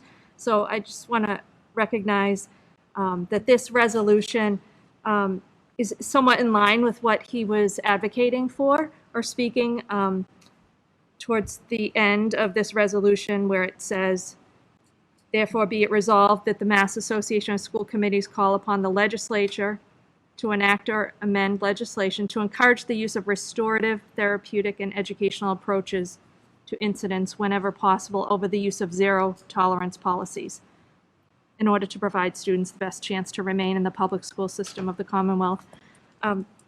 So I think that it would benefit future conversation to just talk about in our district what we may have as a zero tolerance policy. Sometimes those are necessary in certain circumstances, and that was the discussion online as well. But are there other areas where we have a zero tolerance in the district maybe, and perhaps there may be other alternatives to better support students so that the first offense might not be a suspension and then they're out of school, and then it might snowball from there. So that's my feedback. Thank you. Steve and then Fred. I can agree with what Ms. Bayer says, but the one thing that we heard from Mr. Kane, and I'm not opening this up for debate because it was a comment, was about the basically the use of drugs or these inhalers or Vapes. vapes. Thank you. And there is a whereas about suspensions not to involve violent, criminal, or drug-related incidents. I mean, if that's considered a drug-related incident, that's a pretty severe thing. But I do understand the content and context of her. Okay. Thank you, Steve. Fred? I'm just going to address the fact that this says may. Okay, I don't think it goes anywhere in the legislature as written anyways. You know, it doesn't bother me to make this resolution. You know, as far as that goes, it's may. It's going to be at discretion. Right. And the important thing is, I believe our administrators still have some discretion here. That's the important thing. You know, dealing with disciplinary issues, they know better. Okay. Any other comments? Otherwise, we're going to move to a vote on this one. Great. Move to the vote. All those in favor? Anyone opposed? Anyone abstaining? Unanimous, Michelle. Okay, Resolution 7, School Committees and Receivership. If someone would like to make a motion, please. So move. Second. Thank you. Comment? Discussion? Sure. Ron, you had something? Sure. The feedback online was distinguish between receivership and state control over a district. And the request from Jason Frazier, who is the chair of our district of regional schools, of schools in this area, was to support this because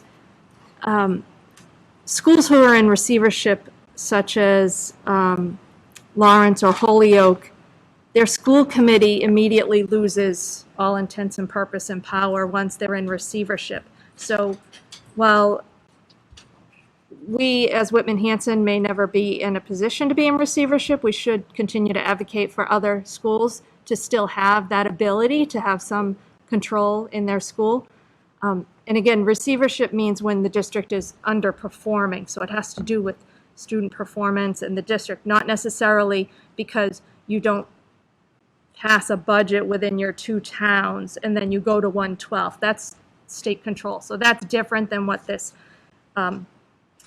resolution is talking about. So just want to make sure people understood, you know, difference between a situation we had where state control, 1/12 versus receivership. So this is a positive thing to continue to encourage elected officials and school committees to still have some jurisdiction over their schools if they're in that position in those particular receivership communities. Okay. Thank you for clarifying. Fred?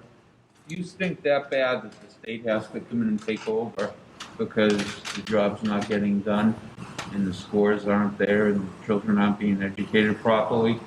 We deserve to lose our jobs. Well, Yeah, maybe. I think my only comment to that would be There are districts in the past that have gone into receivership, and there are some underlying funding issues that they face that have resulted in that. So I think we all could empathize with that a little bit, because I know how hard our job gets when we don't have sufficient funding, and when you're talking about potentially a city where you don't have enough to do what you need to do, it becomes really hard. So that's I understand where you're going, Fred, but I also know, like, having followed a district, I can think of a very specific district that went into receivership and why. A lot of it had to do with funding. It's just you can't. It's hard to do what you need to do when you don't have the funding to do it. So, and having voices from a local community as part of that process is important. But other thoughts, Hillary? I just think that educators can't follow kids home. And so in a lot of the communities that are taken over, the home life of the students has a lot, 90% to do with what's happening. And it doesn't mean that the people who are making the decisions for the district, whether it be the school committee, whether it be the administration, whether it be the teachers in the classrooms, are doing a bad job. We're talking about kids, not products. So. Yep. All good points. Anyone else? Okay, we'll move to the vote. All those in favor? Anyone opposed? Anyone abstaining? Okay, Michelle, you good? Great. And the last one, Resolution 9, prohibiting the use of Native American mascots. I think, Fred, you held this one. Yep. Go ahead. Motion. Oh, sorry. Motion, please. Second. Motion to support Resolution 9 is presented. Fred made the motion. You seconded. Thank you. Fred, go ahead. The way I look at it, I mean, you put traditions in so many schools. I don't think there's any malice in any mascot name. I just don't. I think it's been tradition, for many years. Granted, we're Panthers, so it doesn't, quote unquote, affect us. We're not Panthers, though. At Whitman-Hanson we are. But we go to Hanson, we all grew up. I mean, is it offensive that I have a spear going through the Hanson on my shirt? Like, this is a logo that we have. I don't think that's offensive, but it does say logo to Fred's. Yeah, and I've never even looked at it like that. I mean. It's like Indian Head School. Yeah. We can't change the name of a school or a town, I don't think, as a school committee, but. Well, we can. if this goes through, you might have to. So if we read the language of the resolution, it's talking about the prohibitive use of mascots. At least that's how I read it. Right? So mascots would be different than school names, and I think certainly as a school committee, if there are folks at Hanson that want to bring that forward as something that we should talk about, we can entertain that. But that's not how I read this resolution. No, it's logos. It says like Hanover. mascots. Hanover was the Indians, and now they're the Hawks. Right? So they have changed. 2 years ago, they changed their mascot. They had a presentation from Native Americans who came in and spoke about how the Indian mascot was offensive to them because they are Native American. I am not Native American, so I can't speak to the offensiveness of something because that's not me. Right. And I think that's what we have to keep in mind when we're looking at this. We don't know what's offensive if we are not that ethnicity, race, gender, any of those things. I think what Fred was concerned about here is it says that the Commission on Civil Rights called for an end to the use of Native American images and team names. So that was a little concerning because there's your image there. So I don't know if that's included in part of the prohibition. I think it is, and I think that's what Mike, you're talking about. And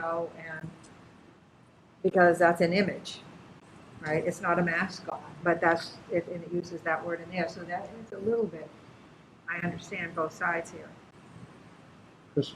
And it says logos. Yep. Also says logos and nicknames. Okay. Did you? Oh, I sorry. didn't, but I. No, hold on. So Chris, and then Okay. Sorry, I thought I saw a hand over. No worries. So among other descendants of my family, my mother's grandmother's a full-blood Blackfoot Indian. So this is a pretty sensitive subject for me. And again, it's not me sitting in my position of privilege as a white guy going about life. We're talking about people that, I mean, if you go back in history and look what we did to these people, right, for one thing. But even now, you go into these communities and you see the devastation, right? It's important for us to remember that, you know? And if it's a name change or a logo change or whatever, is that really impacting us to a degree that it matters? Like, I don't think so. I think we're gonna go on and we're gonna continue to do what we do, whether we're the Chiefs or Panthers or whatever it is, right? I have a very hard time with people getting uppity about this because it comes from a position of privilege. Your perspective is from a position of privilege. That's just a matter of fact. You're not on a reservation. Your culture wasn't devastated. Okay, so that's something to think about when you come up with these resolutions and things like that, right? How much is it really going to impact me, and what potential good could it do to people that have been significantly impacted? You know, that's how I see it. Yep. And I think, look, so I'm gonna just jump in here. So everyone can take their own position on this, and all I ask is that we respect everyone's individual position. So keep going, Steve. Steve, and then you. Sorry. Yeah, when I volunteered my 12 years at Indian Head, we did this already, and I think I wore my Indian Head hoodie here. Very rare, so please don't touch it or bounce against it or anything. But we did that from the Indian Head logo, and we knew that was in the school gym there in the auditorium, but we changed it to the Eagles. And the kids embraced that like there was no tomorrow. This was 3 to 5. You know, they took it on. I mean, Miss McGann was part of that team at the time, and it was just, we moved on. We moved from it. I'm part Micmac Indian, Northern Maine, and so forth. So, not that needed to be disclosed, but I just thought I'd mention it. And I do whatever makes people comfortable. David? Yeah, so I'm not certain if maybe people who are more involved with the sports right now can answer this question, but I know over in Whitman, they go by the Panthers, and when I used to go to Hanson schools, they went by the Hanson Warriors. And I just thought maybe that would be some food for thought, too. We're talking about Indian Head, but maybe we should also be talking about the Warriors, too, because at the end of the day, we are Whitman-Hanson, and then maybe we should fall under one umbrella of being Panthers, because that seems to be something that goes on in Whitman, and you go to the high school and you're a Panther, but in Hanson, for whatever reason, you got Hanson Warriors, and then you become Panthers, and I don't know, just food for thought. And yeah, I think Scriven made a great point about what he had to say, and I think we should all take that into consideration when we are voting on something that is possibly considered offensive to people who aren't necessarily the same ethnicity as us. And you know, we should be, respectful and aware. Yeah. Any other comments on this one? Again, I think this is a resolution from MASC. There is probably a more appropriate way to have this conversation if the community wants to have it, right? Because I don't think us spending 7 minutes at the end of a meeting is the time, right? So I'm not being dismissive of this. I'm just saying, like, if we really want to do this, then whether it's you as committee members or the communities, let us know and we can undertake that process. Plus, it's a resolution. It's a resolution. This is not a binding law. It's a resolution. So, Fred, then Chris. Fred. What I'd like to say is, yeah, my position, and I don't want to use the words white privilege, but I do want to use the words of my perspective. And I haven't had the opportunity to share the same perspective as Mr. Scriven. I don't have a relative that, is an Indian. Yes, what we did is a horrible thing, and I think our history book should reflect that, and we should teach that to our children. They should know what our history is. I don't know that the name is going to hurt somebody on our level for this resolution. I think it's perhaps if it ends up being a more in-depth discussion with the towns, that's where perhaps this, belongs. Okay. Anything further? Otherwise, we're going to move to the vote. Okay. All those in favor of supporting Resolution 9? All those opposed? All those abstaining? 910, Michelle. Okay. DECA field trip. Field trip? DECA. DECA field trip. God knows where that's in this process. Second. Any discussion? Okay. All those in favor? Anyone opposed? Anyone abstaining? Unanimous, Michelle. All right, where are we, Jeff? Capital projects. Capital Capital projects, anything? I've conducted with Mr. Heinman about our capital projects. The capital projects committee in Whitman hasn't met yet. I have a document that I'm going to send to both town administrators as far as our capital request. They can distribute it out to their capital committees. You approved that last month, so nothing new there. Policy or subcommittee reports. So we have reports, but there are a couple items here. So don't put your stuff away quite yet. There are a couple things we have to do here. So policy subcommittee.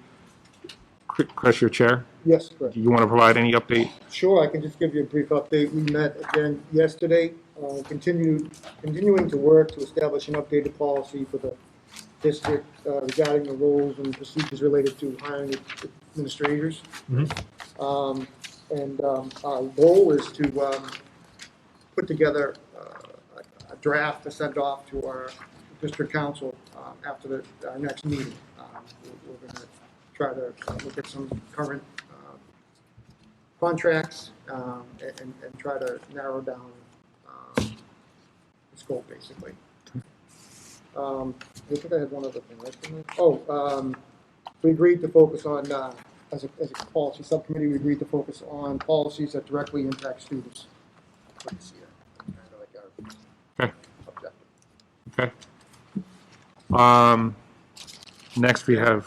Oh yeah, sorry, Fred. Would it be possible for the committee in a whole to receive what would be sent to the attorney before it's sent, just so it can be perused, similar to what we do with the Whitman Building Committee? Not for comment to everybody, but if there is a specific question, it goes to the chair or Jeff, or perhaps a suggestion, it goes to the chair or Jeff.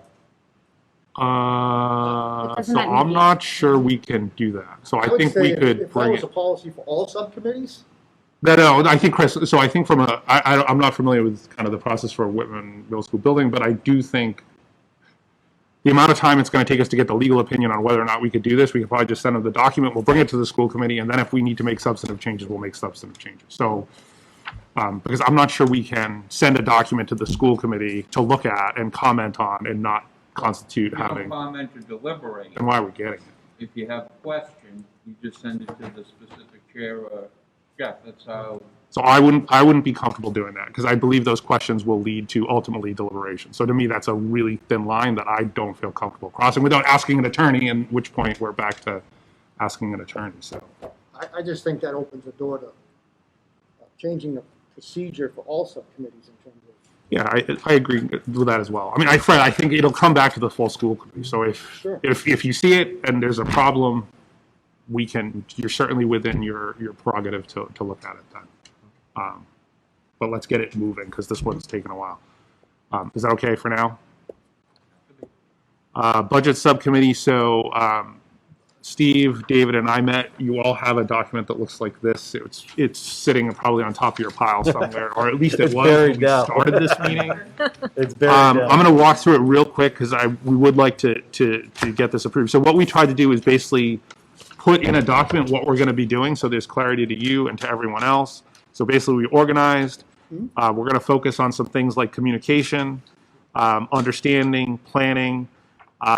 It will be a subcommittee that's open to the public and transparent. And then if you just go to the back of the page, the next steps, and this is really what we want the committee to hopefully support and recommend. We're looking for the committee to support the recommendation of the subcommittee would act as a sounding board for the director of business and finance. We would allow him to share reports, concepts, ideas whenever he thinks appropriate, and then we would comment and help prioritize. So kind of what you saw for the packet tonight, we might get an advanced preview and give him some guidance. So for example, it might be like, hey, John, let's number some of these documents. So as we're going, this was my note as we were talking. Good idea. Right? So we can kind of see where we're going and maybe we share this or we don't share that. And Steve, David, and I will all take roles in that. We would also plan on sending an email to the boards of selectmen and finance committees, kind of asking for their feedback around the budget process and what we're going to be doing. So they would basically just get this document, and we would be asking them for feedback. We would immediately work, or over the near term, with John. You saw in the documents today there was a 3-year look back. It was the document that had FY19, 20, 21, and it kind of showed the balance sheet and big picture items over the last 3 years. So not only looking at that, but having him start to work on what a 5-year projection going forward would be, so that we can kind of all see that as a committee. And then starting to look at the budget process and how that would work, and then obviously provide another sounding board opportunity as we start to get to the budget process, give him an opportunity outside of just the school committee meetings to kind of share, hey, this is what I'm thinking, what do you think? We would, again, all the meetings are open, all the minutes and information will be shared. We're going to make everything as public as we can. I think our only limitation is we can't share the public hearing budget stuff prior to the public hearing. But other than that, that's kind of what we're trying to do. So we created this document. If the committee is so inclined, we would love to have this supported so we can meet before the next meeting. But if you need more time to read this document, we can wait until next meeting. We'd be looking for a motion to approve this as. Second. Okay. And the most important bullet point is we can change this at any time. Yeah. This just gives you all an idea of what we're working on. Any additional discussion on that? Okay, all those in favor? Anyone opposed? Anyone abstaining? Unanimous. And then Early Childhood Education Subcommittee, you're doing it? Yeah. Okay, great. So the EC subcommittee met last week with the superintendent. While we were there, the superintendent gave a report. Jeff, I don't know if you want to chime in a little bit on that, but. No. Okay. Well, we ended up discussing policy BDF during the meeting. What that is advisory committees to the school committee. After deliberation amongst the subcommittee and the superintendent, we thought it would be in our best interest to change the EC subcommittee to an advisory committee. And what that would do exactly is it would still follow under open meeting law, and it would act exactly like a subcommittee would act. However, it gives Jeff the authority to appoint professional staff to work with the subcommittee. So when we are making recommendations to the full committee and working on the process to implement a universal full day K program, we're getting their input side by side, and also we want to get all stakeholders involved. So not only would it be professional staff, but we would also be looking to reach out to maybe like the PTO presidents or other PTO members who would be looking to get involved and get their engagement as well.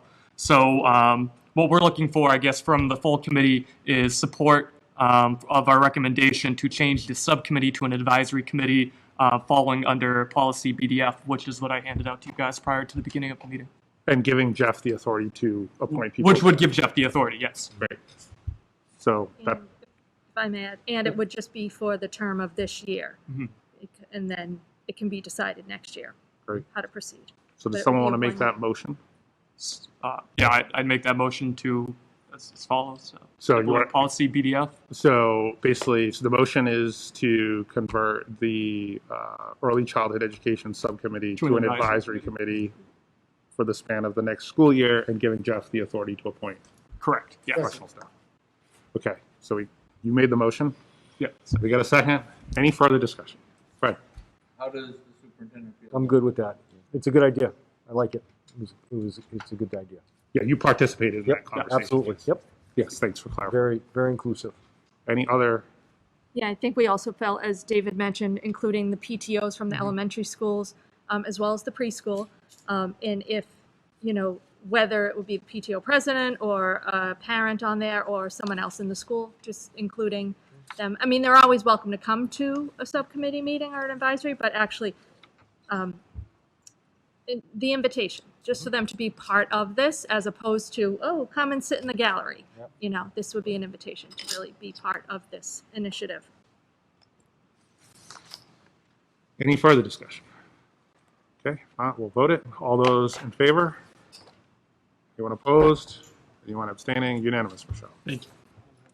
Thank you, everyone. All right, next meeting is November 17th. We made it through everything we had to, I believe. Yep. Yes? Yep, we did. So can I ask, I'm sorry, we didn't Yes. do one thing. What did we not And do? our meeting isn't until the 17th, and I'm only asking, so we didn't do the request for use for facilities, and I know that youth sports are waiting to send out So- signups because they don't know how much it's gonna cost to use the facilities, and our meeting's not till the Let's do it. 17th.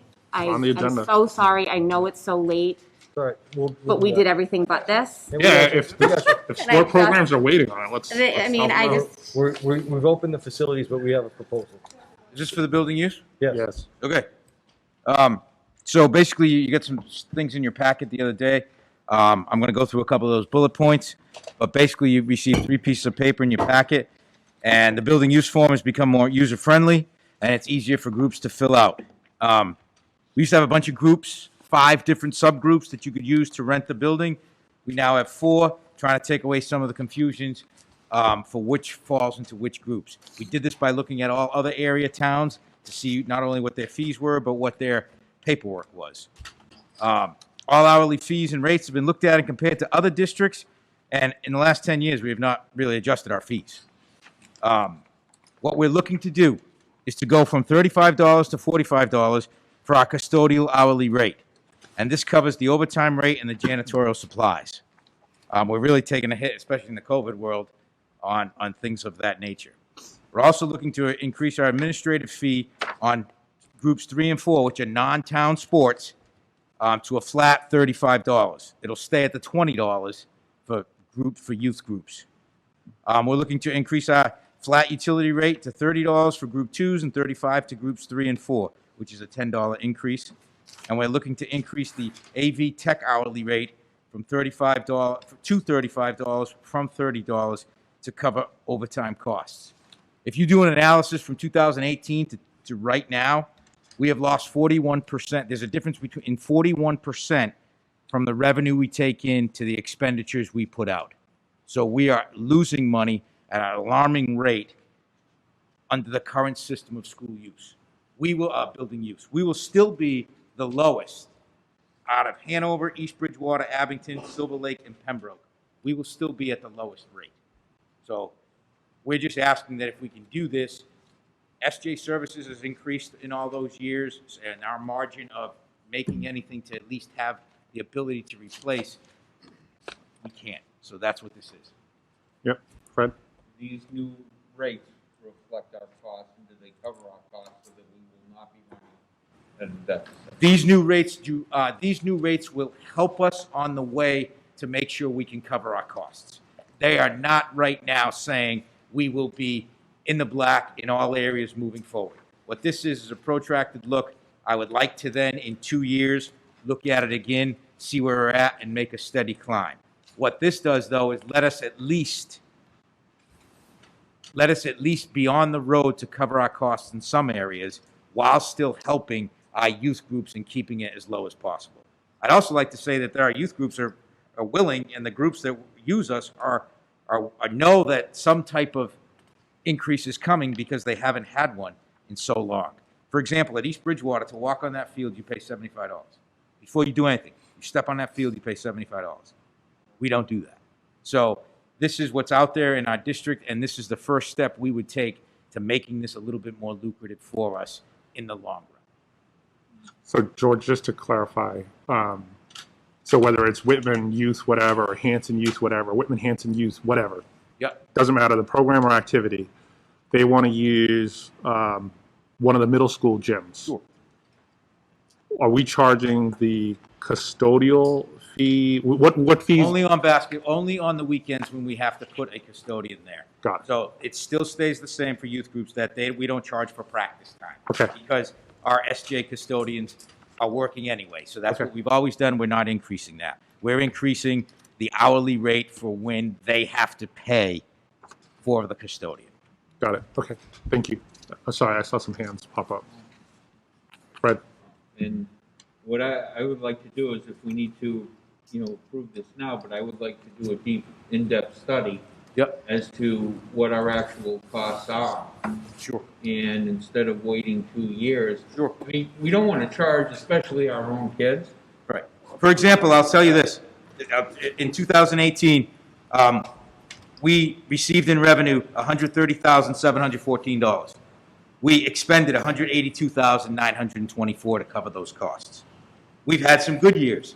In 2020, we received in revenue $84,000, and we only expended $64,000, so we had $20. It was still down 30, but we had $20,000 in. And we had $1,800 the next year. Currently, right now, if you look at FY 18 to 21 consecutively, our expenditures were $140,000, and we only took in $89,000. However, what this will do now is at least start to cover some of those rates, so we can at least start to build a nest egg, so that when something happens, we can move forward. It's not going to be, hey, we're solving all our woes. but we're still looking at our groups, and we're still trying to do what's best by people. And now, is this taking into account that the Performing Arts Center was closed basically for 2 seasons? Yeah, it takes into whatever we opened up until from then till now. So it does take that into account, but we still, it was only the peak. How should I say this? The times we were closed, the times we were closed. But there were still revenues that we were taking in like that year that we closed because things were booked. We didn't close right away. We stayed till March. And then last year, if you remember, we did open the fields earlier, but we didn't take anybody But in. our big money maker is that Performing Arts Center with the dance recitals. Our big money maker is that that's where we make the most money on some of those recitals and some of the things like Massasoit books. They book like graduations. nurses. Yeah, the nurses' graduation and things like that. Now, what about deposits that we have on hand from some of the businesses that have reserved? So what's taking place is everything that somebody's put in for, we've held even through COVID. And our goal is to only now move forward with these new rates on new bookings. So if you were, Miss Howard School of Dance, and you booked last year, you'd still get those, we wouldn't do it because we already took your deposit. However, if you're, Mr. Small School of Dance, and you called after this vote, you would get the newer rates. I like that he picked the 2 worst answers. Yeah, I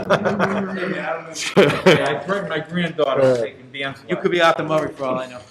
But to your point, Fred, I mean, I think the impetus to this sounds like we just need to get some clarity for the sports, and then, As presented. Yeah, and then we can come back. But I really want to see, with the understanding that we'll see a study within 90 days. We have a guy that can get me this is the first time I saw some of these in Is 16 90 years. days reasonable? Yeah, so. Second. Sure. We'll get it for you. I think by spring, I think going into spring season, because that's a big dance season, we can look at it again. Got a motion in a second. Okay, so any further discussion? All right, all in favor? Anyone opposed? Unanimous? Great. Okay, and that having been said, I think we got everything we need to do, yes? All right, motion to adjourn. So move. Seal my clip. All right, got Second. second over there, great. All those in favor? All right, thank you, unanimous. Thank you. Have a great night, everyone. Thank you, appreciate you getting through it.